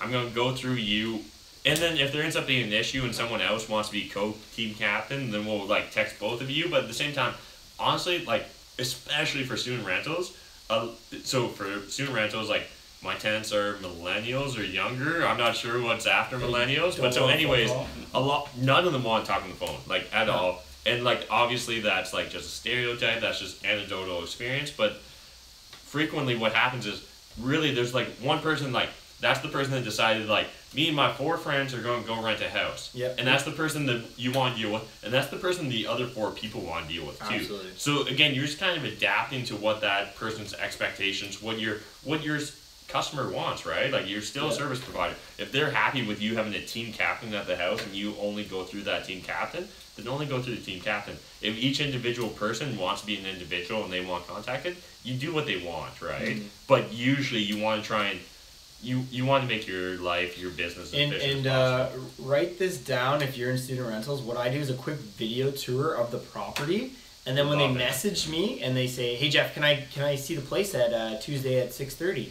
I used to run there Tuesday at 6:30, and now I text the team captain who's sitting in chemistry class at the university, who has the 3 other friends of hers or his that are going to rent my place, and then I say, "Okay, can you watch the video first?" I send them the YouTube link, which could be unlisted on my YouTube channel. Pro tip. It doesn't even have to be a YouTube channel, really. You could literally, if they have an iPhone, it's so easy to just like iMessage them the video file. And then, what do you think these people do in class? They say, "Hey, so we're trying to look for a place next year. What do you think of this guy, Matt McKeever's place, or Jeff Wybo's place?" And then they watch it. "Oh, but my mom has to look at it." They send it to their mother in another city. The mom's like, "Oh, that looks clean, looks good. Yeah, I'll sign there." And then I digitally get them all to sign. Anyways, it's just like efficiency. Right? Also, first of all, I just realized we could literally take one question and do an hour video, because I was like building upon what Jeff just said. How many units do you own? Yeah. You get scales of efficiency. So I have 3 student rentals. So what happens is we show off our AAA property, right? Like the one that everyone is just like, "Bro, I want to rent this place Top immediately," dollar, right? I'll pay anything. And they're renting for $500 plus a room. And so you show them that place, and then you end up with like a feeding frenzy, right? But the thing is, in your ad, you state that you're a landlord that has 3 student rental properties. What ends up happening is you get a group of students, they reach out to you, they're now renting your property. They're not just, they just don't know which one. Yeah. Like, A, they're B, also, A, like, B, or C. They're lazy consumers, the same way like the person that just goes to Best Buy and buys a computer without doing any research. It's a lazy consumer. This one's $3,000, this one's 27, this one's 25. Yeah, and you lay out for them, and you're they're like, "We're this is cheap, we're going here. We don't give a shit. We want a good year this is year." for price conscious. I prefer cheap. Sorry. Branding, psychology. Don't listen to me. Listen to me. Cheap. Next. Yeah, we've got a question from John Does Stuff. He wants to use a HELOC to purchase his first rental property. What's the process to obtain one? Okay, so HELOC. He owns his house then, presumably, right? So like, we've been throwing out HELOC a lot. So it stands for Home Equity Line of Credit. And so essentially all it is a line of credit based off of the equity you have in your home. And so how do you get that? You literally just go to your bank and you talk to your bank. You're in Canada again, you're going to need at least 80%, you're going to need at least 20% equity. Usually you're going to need more than 20% equity, but there are ways around it. I know I've had a few commenters on my YouTube channel that are under the misunderstanding that you need way more than 80% loan to value, you need way more than 20% equity. That's not always the case. That is, as a rule of thumb, that's a great rule of thumb. In the US, I have a feeling that you need at least 25% equity, and I think you need even more than that in the US to pull it off. Again, we're Canadians, so we know Canada. But so literally all you need to go down, sit down with your banker, talk to them, and if they don't tell you the answer, like if they don't give you the answer you wanted, if they're not listening to you, go talk to another banker. Talk to a bank that doesn't currently have your mortgage. I guarantee you they'll be way more friendly, way more open to listening to you and figuring out what product is the best fit for you. It's very frustrating, but once a bank has you in their ecosystem in Canada, they'll often treat you more like a commodity than a client. Where if you're brand new to their ecosystem, so let's say you've been banking with CIBC for your whole life, then you reach out to Bank of Nova Scotia, all of a sudden they're like, "Hey, you got a bunch of properties, you got some mortgages, you got some line credits, like they want your business." But the thing is, if that bank already has your business, they're way less incentivized to entice you into like a product that maybe doesn't make them as much money. And so like some of these home equity lines of credits that grow as you pay down your debt, it's maybe a little bit more complicated, maybe a little bit more paperwork. For whatever reason, they seem way less oriented on trying to pitch you or sell you on it. But as a real estate investor, it's a fantastic product. There's also, we won't go super deep into tax, but there's some really interesting tax strategies you can use as well in order to convert what's a non-taxable debt, such as your principal residence, and convert it into a tax-deductible debt that's used to purchase an income-producing asset. So, we're gonna start charging tax advice. Right? Yeah. $100 an hour. At least a super chat comment. 25 to me, and I'll give him 75. But yeah, so that's my thoughts on HELOCs. I honestly do use them on several of my properties. I think they're great, particularly if you only need the money sometimes, right? Mm-hmm. Like one of my best money partner. He's hungry. But and he's essentially, like, the way he funds our deals is through a home equity line of credit. So, you know, he's Mr. Fancy. He's got the fancy property outside the city limits, where he's got like $700,000-800,000 on a home equity line of credit. That means we can go buy a property that a bank would never give us a mortgage on. We buy it cash. We turn it into a property a bank would give us a mortgage on. We refinance it, and we create tons of value there, tons of equity, and we end up not having to be out of pocket anything. We get a free house. If you do it right, you get a free 20-plex. What's next? What's next? We got a question from Jason. What is a good investment device to save up a down payment, i.e. bank account, index fund? Love the question. So, okay. Speechless. No. I think a lot of people struggle with that. And so, again, Canada, TFSA can be an interesting product. The US has a similar product, but you can't use that because there's penalties. I always get confused because I'm not a US tax expert, but like you can't withdraw until you're 59.5 or something like that. 401k thing? Is it? Or is it the IRA or something? I don't know. America's got their own acronyms. We got RSPs and TFSAs. Everyone loves their acronyms. But so anyways, so if you're a very first-time buyer, the first-time home buyers thing with the RSP, where you can access $25,000 of your money or $50,000 between you and your spouse, that can be a great way to save up money. You also get the tax benefits of kind of deferring that tax, right? That's how the RSP works. Again, research RSPs if you're not familiar with it. Research TFSAs if you're not familiar with it. Each of them are very different. TFSA is a tax-free investment, and RSP is a tax-deferred investment. That's massive. If you don't understand that stuff, spend some time and learn it, or find an expert that knows what they're doing and learn from them. But I honestly, it really doesn't matter. The key is don't invest your down payment money in a high risk investment.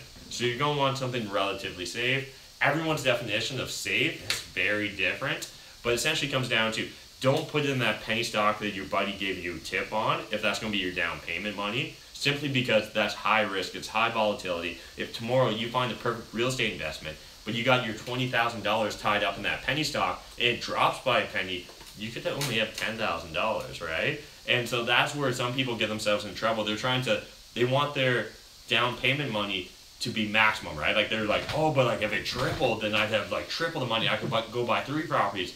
I get it. I've been there. I've done the penny stock thing. There is a value depending on your experience, your information, all that. But in general, invest in something relatively safe, assuming that real estate is going to be the path to financial success for you. If it's going to be stocks, don't even bother with real estate, to be honest. Like there's a million ways to make money. Just focus on one, become an expert, and start executing. Cool. We got another question from Chris Best. He says, what are some of the good areas to look at in London? I'll let the real estate. Sure. So if you've been following any of our stuff in the last year, we're pretty bullish on the Oldies Village right now. And it gets back to just even the transport, where the rapid bus transit's going to be going to. So for London, we'd like the Oldies Village. There's a lot of guys that are really obsessed with Soho right now, south of Horton, where a lot of tech companies are said to be moving in there. So even talking to our mayor, who says you should be buying in Soho right now. So we don't know how long our mayor will remain mayor, but even the mayor is saying that's the best place to buy property, because he would know like where, because there's many medallions, got some stuff going in there, other apartment buildings. So down in Oldies Village, there's a bunch of towers going up. So like, it's just the same. Yes, you're asking London, but it's the same real estate question anywhere in the world. It's like, what's going in there? So like, why would you buy that? Who would rent from you? Where are they driving to? Do they have to take the bus? Are they going where their job? Is it downtown?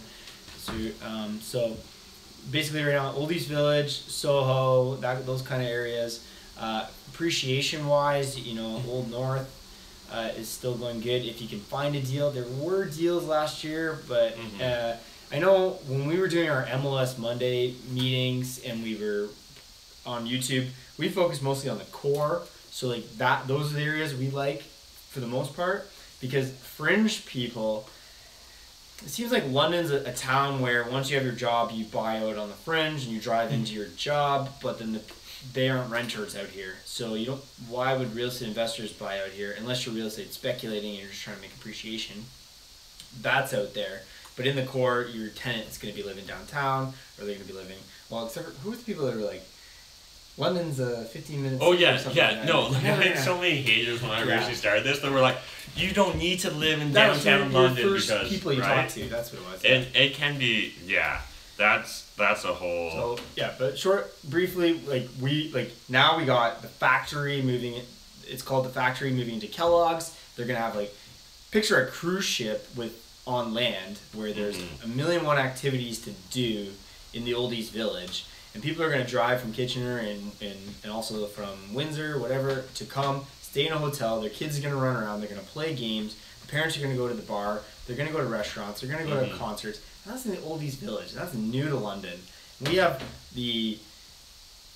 not whatever you want to call it, but not the entertainment district, but Richmond. Where most people would be like the downtown. Yeah. Now we got this potential concert hall, commercial, rent. We got businesses moving in. We have everything at the casino nearby. All these real estate investor things that's happening there. So we're pretty bullish, obviously, on that area. Very. I know Matt and I have gone around. Our guys in our network, Kel and Dylan, have door knocked in the area. So. Not to hijack, but to hijack this. If you don't know what he's talking about Kellogg's, if you don't know what he's talking about when he's talking about Kellogg's, jump over to his YouTube channel, Jeff Wybo, and you'll see a 15-20 minute video where all we do is talk about it. Yeah. And it's honestly going to be transformative. This is this is the sort of project you want to buy in that area before it happens. And we were on the Wybo limo tour. We were we focused on it. The last Wybo limo tour was almost exclusively focused on that concept of the Oldies Village, the Western Fair Farmers Market, and just East London in general. Sorry, what did we forget? Where is the social lab? Directly across the street from the Western Fair Farmers Market, so that's pretty cool. So if you don't know, there's another YouTube channel called the Social Lab. Which we'd love for you to love us. Honestly, it's literally the best way I've found to burn money because it's my social media incubator, and but honestly, I do love it. And so Peter the Hungarian Experiment, Kellen, Dylan, and Mikey, shout out to you guys for believing it, for spending a lot of time, and Jeff's been spending a lot of time on it too, and Adam, our D-Rock, has also been doing it as well. Yeah, and to promote Matt, this guy, Matt McKeever, bought a sixplex. Did he put tenants in there? No, because he's already a successful real estate investor. He put in YouTubers, and their job is to do their own brand, so whatever that is. Maybe they're skateboarders. They can do their YouTube channel on skateboarding, and then their other job is to promote the social lab. And all it is, like Matt said, is an incubator, and we don't know what that's going to turn into. And so far, the city's reached out to us. They've had us at city events. We're at local, what do you want to call it? Palisade. Local bowling alley, just businesses. straight out shout out to Palisade. You were the first one to believe in us, so that's awesome. That's huge because Palisade, Mr. and Mrs. Palisade, because everybody else, nothing. Like, how many times do we promote some of the craft beers? So actually, if you guys are in London, Ontario, and you just want to make our day, the next time you go to this Palisade, just talk to your waitress, talk to the manager, whatever, and just be like, oh, Jeff and Matt told us from the social lab, you guys were awesome. Yeah. And so that's why we came tonight. That would honestly, that's the shit that would make our day. And think about that as the Palisade. Here's this up and coming social media people, and they took that chance. Mm-hmm. Whereas every other business, they will take that chance a year and a half from now. Once it's proven. And then they're gonna be like, hey, social lab, can you guys come out to X restaurant tonight? And we're gonna be like, no. And you know what I mean? And we'll be at the Palisade. So that's just effing business, man. Sorry, but we allowed to swear on live?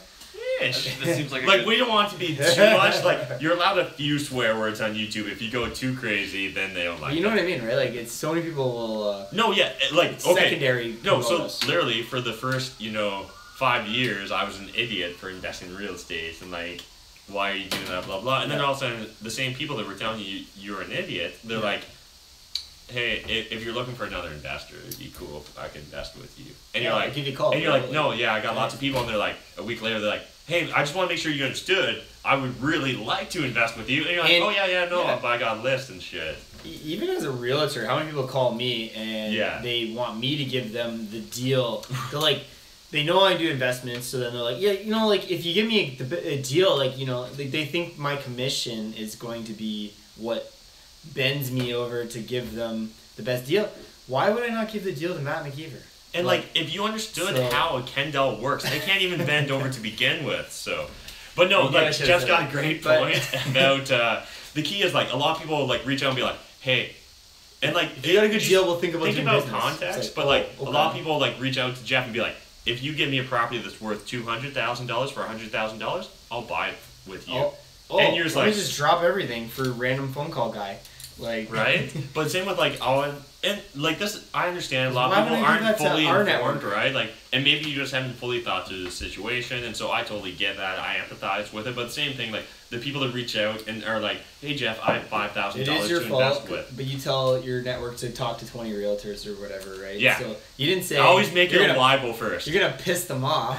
No, you don't have to call me first, but I mean like. I don't know how you do it, but like you got to be at least honest with the realtor, because technically realtors do want to make money. I'm a commodity, and like everyone deserves to eat. Like if they're working hard, they deserve to eat. You made me tons of money in the first year. Hey, that duplex. It's an investment, right? Long-term. That was a 5 series. Actually, we should do a whole video series on that about how patient you were on getting money from me. It was, you know, still patient. Still getting that ROI. Right? even D-Rock over here, he made me $3,000 annually. Won't be the last. Annually. Yeah. And Kellen got a $500. I forget what I paid you. A $500,000 finder's fee for just hooking us up. So he took like 20% or whatever. Yeah. Wholesale deals, right? Find them. Wholesaling. I told you could make money wholesaling. That was one of the previous questions. How do you make money? Don't be a realtor. Yeah. Now this guy. That's a pro tip. All right, we got another question here. When I do a fix and flip, should I use my business corporation or should I use my personal name? That's him. Ooh. Okay, so the following is not tax advice. If I get sued, I'm going to be so angry at you guys. But in general, if you're in Canada, if you've been paying attention, our tax laws are becoming less and less favorable towards corporations owning real estate, particularly if you're not an active business. So what, again, in general, at the time of this filming, means you need 5 full-time employees for your real estate business. And, like, that's actually a big commitment. Like, a lot of companies don't, a lot of, like, decent-sized real estate investors don't need 5 employees because a lot of what we do is outsourced to contractors, subcontractors, and all that. So it is really difficult. If you can get away with doing it in your personal name in Canada, I think that that's a very interesting idea you should consider. If you're in the U.S., it's a little bit more SUI happy, I guess would be the technical term. And so you need to factor that in. Canada, we're way less oriented on that sort of thing, so you're a lot more insulated through our laws, in my opinion, my non-professional opinion. Again, if I get sued, I'm going to be so angry at you guys. Next question. We know another question from Chris Bessie is, how many units do each of you guys have? 7. I own 16. Needs a calculator. Yeah, I own 16 properties. It's 80-ish people cut me a check. You don't count units. He's got a lot of student rentals, and like that's a different. And no, honestly, student rentals per person. So like when people, then I can calculate. No, yeah, but like this is a good question because I think a lot of people get caught up in units, and there's a million different ways to figure. I'm going to type this out. You do that. I'm going to. There's all kinds of different metrics, right? So you can have your total like gross revenues, right, from rents. You can have your total asset base. So what's the total value of your portfolio? You can have your total equity amount of that portfolio. You can have the number of doors, which is kind of unit oriented. You can have the number of tenants. You can have the number of people that cut you a check. There's pretty much as many ways as there is to make money in real estate. There's if I do like him, I'm at 12. So. See, He just found like Just 5 more. 5 more units. But so like the thing is, you could have a shitty bachelor apartment that rents for $500 a unit, or you could have a 5-bedroom house that's getting $2,500 a month. That's the same thing as 5 bachelor units or 1 house. Yeah. How do you determine what's what, right? So I know a lot of people like to get caught up in units, and at the same time, we all love easy rule of thumbs, and there's value in that. But don't get too much into that. Figure out what your cash flow is. Reverse engineer what your goal is, and double down on that. That's the best approach to real estate investing. It's the best approach to life. So like, what's your net worth in rental properties would be the easiest way to determine it? Pass. Not to you, I meant in general, like as a calculation. Yeah, I would argue, if you're trying to get apples to apples, either figure out what your net cash flow is, what your net equity, your total net like value if you liquidate your portfolio is. I think those are 2 very helpful metrics. But also, like, again, like a different way, like people focus on cap rates and stuff, right? People focus on cash flow. How many times have we even talked cap rate in 2 years? Like, minimally. The thing is, like, London's very different than a lot of other markets. It's very easy to find a cash flowing property compared to a lot of other large metro areas. Part of that's because we're not as large of a metro area. So you gotta take that with a grain of salt. But yeah, there's not one, like, Jeff shows me a 14 cap rate, that's not a guaranteed good investment. Jeff shows me a 6 cap rate, that's not a guaranteed bad investment. It really does come down to the situation, right? Everything's situational. I feel like you're the one that introduced me to even the word situational, but like everything's situational. Cool. I like it. I like it too. All right, next. I had a question here. Is it yours? Yeah, it's my question I asked a long time ago. We're getting a little low on some questions here. We're rolling over just the 90-minute mark here now. So 17 watchers right now. 17 watchers. Appreciate it, guys. So randomly interesting one to know. Shout out to randomly interesting. Yeah. Matt and Jeff, any sneak peeks you can fill us in on upcoming YouTube content you'll be putting out? Okay, well, it actually potentially gets into what I had questions if we weren't rambling on for an hour and a half.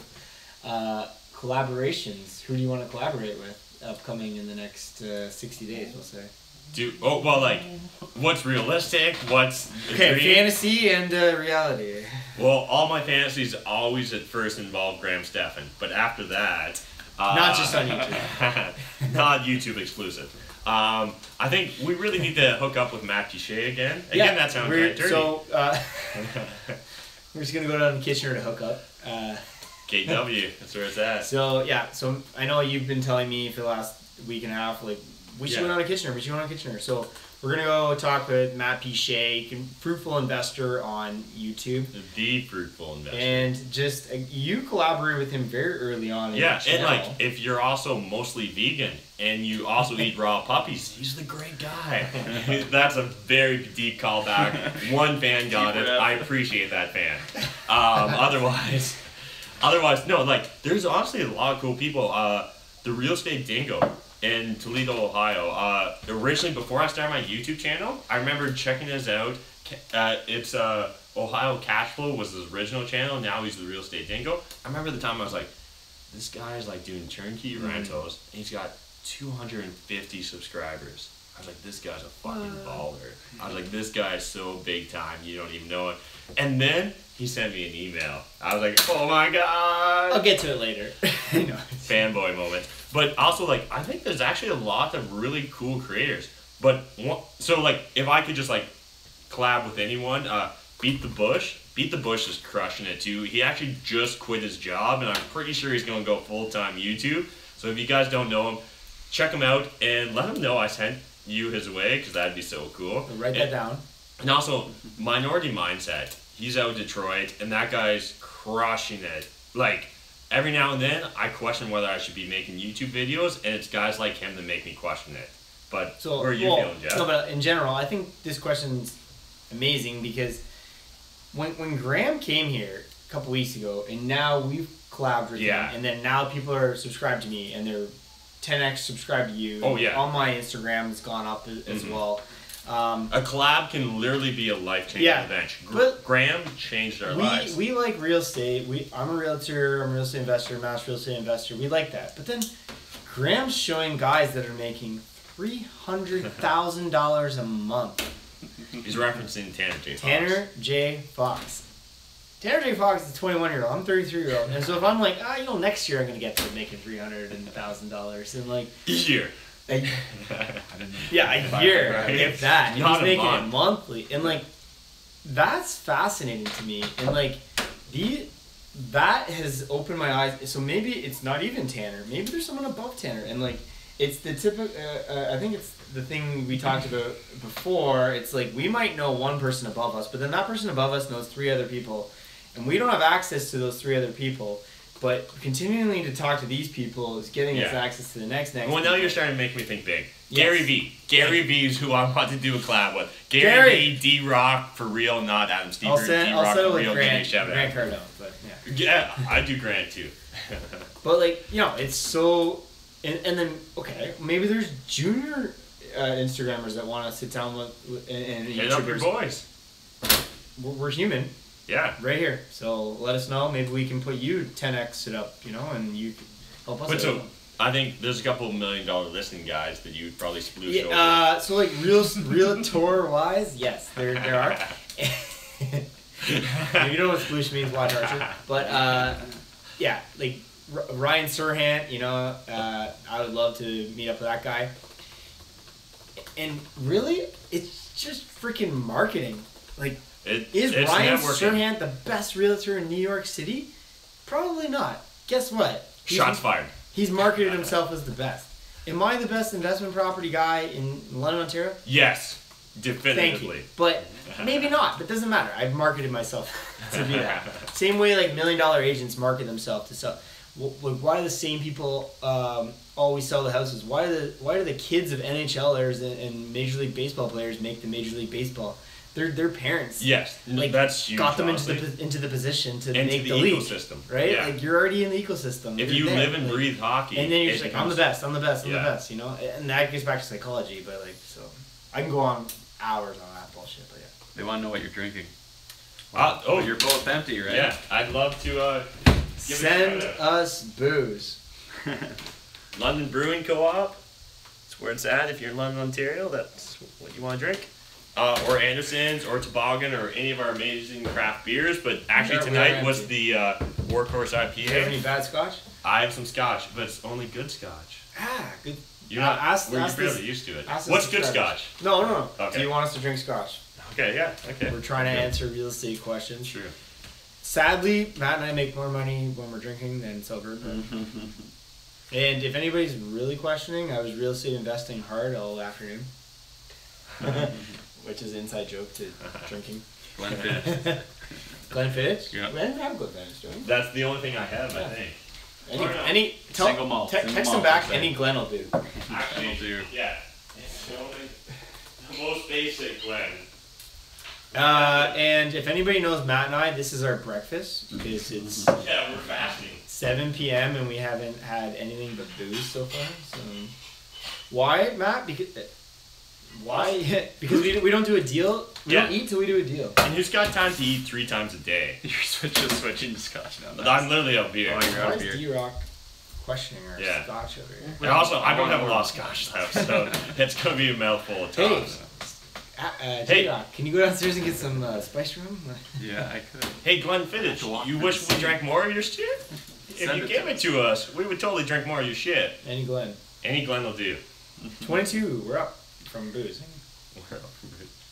There we go. Every last drop, guys. It's Friday, which means nothing to us. Yeah, because we probably still have to work. All right, Tonight, so tomorrow. any more real estate shit? I got Or are they like sick of us? two more questions. I have We're definitely questions slowing too. down a If little we're bit, slowing, but we have questions for Matt. depends how long you guys want to keep going. I like it. If you guys want to see us keep going, Do you know how gotta much tell money us. Matt's made? He's made like $13. Thank Yeah, you. off of Thank YouTube, you and so that's much. all because of the 22 of you. $13. Booze cost 20. Yeah. No, I literally bought more than that literally today already. Is the 1% rule good for large multi-unit buildings like Matt's 20-unit building? Great question. Yes. It's actually even better, to be honest, because what you end up doing is you have much more scales of efficiency, right? So what I mean by that is you only have one roof, you probably only have 1 or 2 sewer connections, just a couple gas meters, and particularly in, say, markets like Ontario, Canada, your utility provider, your electricity provider, they're going to charge you like connection fees. And so if you're able, like if you're doing utilities included, you actually have some scales of efficiency there. If you're passing on the cost to your tenants, it's less so. But at the same time, whenever something goes wrong in that building, like you're paying one person to come out to that site and do it. And so that can be huge. So if you can get the 1% rule on a large multifamily, I'm willing to bet more often than not, you'll make more money off of. So what's your monthly on those? The 20 units, Dundas? So usually what, if you're going to buy 20 single family houses or a 20 unit property, that, like, there's scales of efficiency there, right? Same with, like, literally, even if, like, there's a problem with 2 of your units, and whether it's electrical, plumbing, doesn't matter, either that plumber or electrician has to go out to 2 different locations for those 2 of your 20 houses, or they're going out to 1 of your locations where that 20 unit apartment building is. So that's honestly where the huge scales of efficiency are. That's why me and Jeff recently have started really focusing on, we're hoping to start buying some large multifamily properties. So if you guys got some pocket listings, hit up your boys. Yep. And well, and I really, we are actually coming up with our own pocket listings. So if you are the guy sitting there on your computer, not wearing a blazer, but you're like, I'm loaded, contact us. We have stuff for you. And you know, that's our plan. So like some of the stuff I had asked here to you, Matt, like, like we have how many more days in 2017? Like, sorry, I didn't know I was going to be asked these sort of math questions. I'm on it, right? But like, so what are we going to do before New Year's? Everybody's going to be like New Year's resolutions and all this bullshit. And like, there's no reason to wait until the new year to start your New Year's resolution. So what am I going to do in the next 3 months, let's say? I want to hit 10,000 YouTube subscribers before 2018 happens. Right now, Social Blade is getting close to backing me up, but it's not fully. So if you subbed, I'm just saying it'd be super cool, guys. Like, did I get 1 subscriber out of this entire hour and a half? I have no idea. Like, at least open up a new. Open another browser. I just got a subscriber.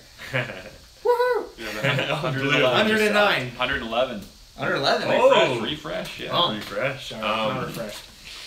But otherwise, I think what's really going to be exciting in the next 3 months is us going down to LA. I think that's going to be huge. That's going to be huge. And honestly, it's going to be huge on a multitude of fronts. I think that Graham's going to open up our eyes and our world view to all sorts of things, particularly this like country bumpkin.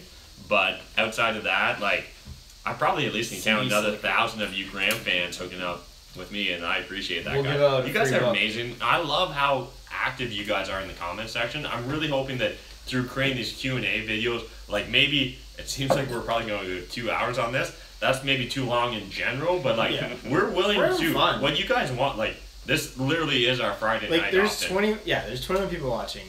There could be nobody watching, and this is exactly what we're talking. Usually it's just Adam. What's your guys' long-term plan? So I think that's what's coming out for me. Otherwise, I guess recently my real estate stuff's been growing a lot, so been having a lot more subcontractors and stuff. Going to honestly be trying to figure out that business model, and it is new to me. But otherwise, what's up for you, Jeff, in 2017 for the rest of it? There's times in my first year of real estate, now I'm in my second, coming to the end, running around with my head cut off to produce, to satisfy every customer. To me, it's getting back to scales of efficiency a bit, and what I'm trying to do is coach a lot of junior realtors in my office, which is kind of like consult with them and teach them everything we kind of know, because when we first met, I'm going around to 100 properties with you. We're offering on what's the thing? 110 3-1, and that's great. I will do that with this guy 15 more times. I said airplane mode. I know. So the 110 3-1 is, if you're willing to jump, just jump. Yeah, no. Oh, no, say it. I was gonna say the 110 3-1 is you look at 100 properties, you get serious about 10. So like you maybe view 100 online, you walk through 10, you offer on 3, and you buy 1 of them. And so, honestly, if you're viewing 3 properties and you hope for one of those to be the property that you're going to buy, that's the property you're going to buy. That's the property that's going to make you a lot of money. If you're a brand new real estate investor, either you're the luckiest real estate investor I've ever met, or you're not doing your homework and you're just hoping and dreaming. And so like start putting in the effort. But well, yeah, and like for me being lucky and for you being lucky, us both meeting each other relatively newer into your journey of like being doing that, and me doing the journey, full time, and me being the journey of being a full time realtor. Like, will I recreate that with potentially you out there? Maybe, maybe not. But what I'm trying to do is coach many people under the next Jeff Wybo. The next Jeff Wybo that will take you out to the 100. Or and you can look at the 100, they'll take you to the 10, 3, 1. Because Matt has said it in many of his videos where another realtor out there will just be like, hey, we went to 3 properties. Which one are you going to buy? And that's what I'm not trying to recreate with the junior realtors under me. But people need to eat too, right? So if you're just wasting everybody's time, it's any business really. So yeah, and so like I just want to build upon that slightly. So for anyone that's like, let's say you're not brand new to real estate. Let's say you have a decent sized portfolio. Let's say that like you're not green behind the ears. What ends up happening is your time is still finite. You need to start scaling your time. So if you're the Jeff Wybos, you need to start having people working under you. If you're me, you need to start outsourcing aspects of your day job, like so or aspects of your week stuff, right? So it is and it isn't, because at the same time, like the 4-hour work week, if you're honestly going to be a hustling entrepreneur, it's so okay. Like aspects of it in order to like. Jeff, we've been working for an hour and a half. That's more than the 4-hour work week allows. Where Matt is incorrect is the 4-hour work week isn't the actual counting down 4 hours. It's a play on the 40-hour work week. How do you scale efficiency really? It's like how do you make more money quick? It's not you could work 30 minutes, you could work 8 hours, it's not going to the work 9 to 5 is what the title of that book is. So I know you're working on it a lot right now, and it either comes because you have to. Yeah. Actually, I love this though, because like we've both talked about this about backing yourself into a corner. Yes. And so like there's value, honestly, in like biting off more than you can chew. There's value in backing yourself into a corner because it's the only way you grow. It's the only way you force yourself to learn. And so, for example, like recently, I've had a lot of growth in my real estate, and like there's times when it's really stressful and scary. But the thing is, when you look back long term, all you remember is the success. Like you don't dwell on the bullshit. You don't dwell on like the stress. You just remember like, oh yeah, no, like yeah, that was a stressful night when we were like, can we come up with $450,000 in cash? I'm not sure. Oh, there's videos of you where you're like, so I owe 250 tomorrow or whatever it was, and you're like, I'm not sure if it's gonna 450. I'm not sure if it's gonna happen. Tune in next week, Batman. Like, yeah, but like it's also how you grow, because like what happens if you're successful at what you're doing? I don't care what it is, whether it's selling hats on Instagram or whether it's buying real estate investment properties. The key is there comes a point where you get good enough where you could survive probably for the rest of your life and keep doing what you're doing. And I think everyone in the room right now, so myself, Jeff, and Adam, is capable of that. But there comes a point where you need to decide, is that all you want? And it's not just monetary oriented. It's not just ego oriented. It's honestly, you start enjoying this so much. Yeah. So, yeah. Next. Okay, we're getting close to 2 hours. How many more do you guys want to do? How close are we to 2? How much are we paying you? We're 9. How much do you charge an hour? How much do I charge an hour? Yeah, it's at least a beer. You still have 19 people watching. I got a nice softball one if you guys wanted to hit it on an easy one, but let's do it. So this one's from Jason. He currently lives in half of a duplex that he owns. Love it. Lives in half of the duplex that he owns. One of the units, yeah. So one of the units, I assume. Right. When should he start thinking about buying a single-family home, or should he buy another investment property? I'm trying to let Jeff go first. I would say go on one more multifamily at least, right? I would say go to the fourplex. We don't know what province he's in right now, right? I don't have any more state details. Or country. His name's Jason. So it's not from Japan, potentially. But, so, potentially. Yeah, I'd say go one more multifamily. Do what he's doing right now on a fourplex. Like, what's the difference? So, even if you took the best unit and then move into that, if possible, and then go to your single family later on, if that's what he personally wanted. You're not gonna live in a car like Matt. Is that what you want to jump in right now? Not gonna let him talk. Because I feel like Jason has a middle name, not like Matt. It just sounds like the financial independence of him. So all I'm saying is, why do you need His a wife single? wants a single family home. Okay, I was literally just gonna say, why do you need a single family home? let's cover yours. I'm just gonna ask, because I'm not living in a single family home, does that not make me successful? I'm just curious. But otherwise, what I was just gonna say is like, really think about your needs and stuff. So Yeah, like, for sure. does it have to be a single family home? Does it need to be that you live with no one else? Like, could you buy? Is there a difference What between? about granny suite? Like, just like Yeah, or what about like buying a property that has 2 or 3 houses on the same lot? You technically like, there's no one above, below, or beside you. You kind of have that. What about like, there's honestly, get creative with your living. So if you want to speed up your financial independence, if you want to early retirement extreme, you need to start getting creative with your living situation. House hacking is the fastest way to get creative with your living situation. It's the fastest way to save money. So and this that's guy why have a we're wife? so... His wife, yeah. Matt doesn't have a wife. Get a divorce could be an option though, right? Yeah, Matt, put that as an asterisk. Sorry, that's just my general definition is find a partner that's on the same money page as you. Honestly, like I'm gonna have a ton of videos coming out on my channel in the future about this. And like so they're making it sound like I'm bashing your wife. But I'm just saying like has she actually examined why she wants a single family home? Or is it just a default assumption? If it's just a default assumption, there's nothing wrong with challenging it. If she has a very valid point and a very valid value proposition towards why she believes I'm that. married. I live in multifamily right now. That's what I'm saying. Okay, so That's saying what I'm it's saying. possible. Like, to think it be- to through. be- And, like, this is a Ken fancy doll. Byron boy that's a Ken doll, and he can live in a multifamily unit. So that means anyone can. If you can drive an Audi and live And in my a wife multifamily. doesn't do any property maintenance. Doesn't talk to tenants. Doesn't do anything. I just handle it all But so, like, on purpose. it honestly does come down to, like, don't just do what, like, okay, like, what happens to a lot of people's lifestyle inflation? So you hit 25, you hit 27, you hit 30, I don't know, it depends on your peer group. But at some point, people start pumping out babies, they start buying McMansions, they start buying minivans. And that's fine. That's fine if that's what you want. Range but Rover. please don't do that just because that's what you're supposed to do.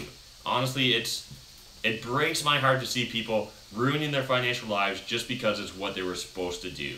So I really hope you guys sit down, figure out what your values are, figure out what's going to make you happy. Not what makes your mom happy, not what makes your dad happy, what makes you happy.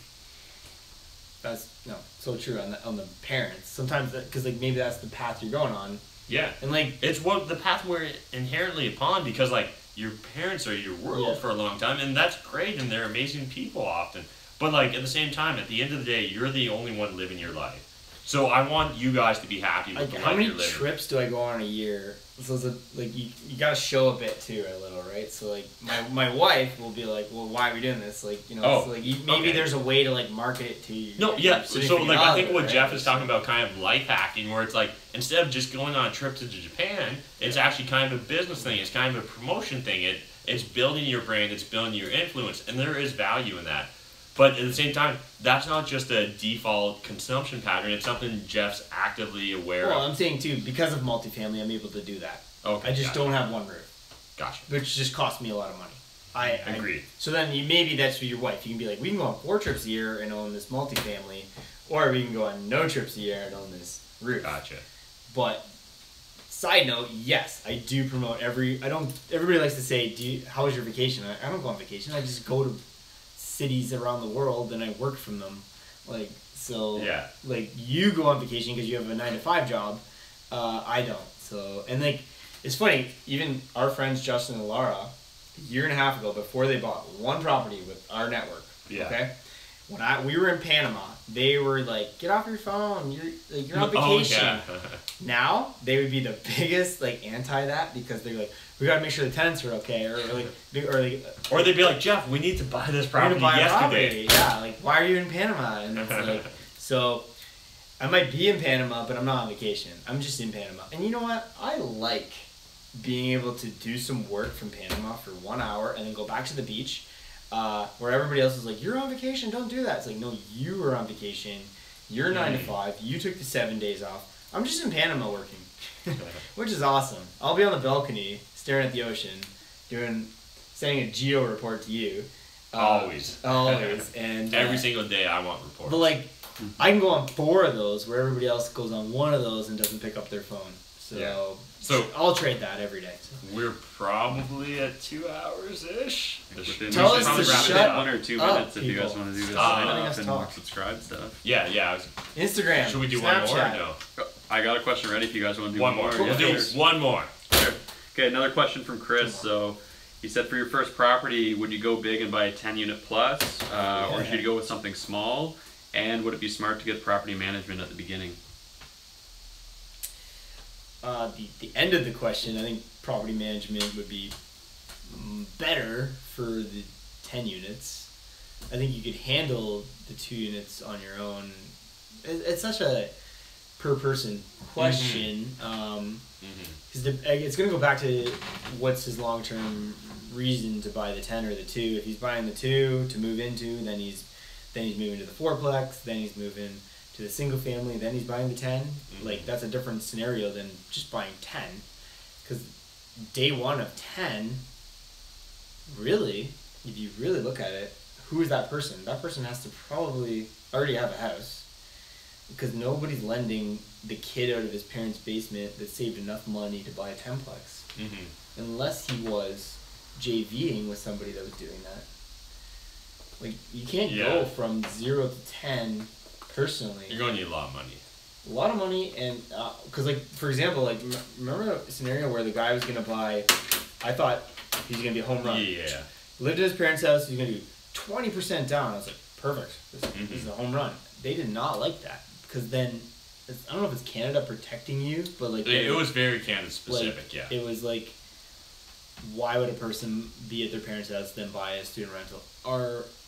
I'm not sure. What are the banks thinking that the parents are funneling money through the kid? I like to do this, but like he's paying 20%, but they didn't want the kid to pay 20% and then never get out of the parents' house. I don't know if there's politics in that, but like. And so I'm going to approach this question from a different angle. But so what ends up happening is a lot of people read a book, they listen to a podcast, they watch one of my videos, they do something that gets them excited about real estate investing, and they decide, that's it. I'm a real estate investor from this day forward. All I want to do is real estate investing.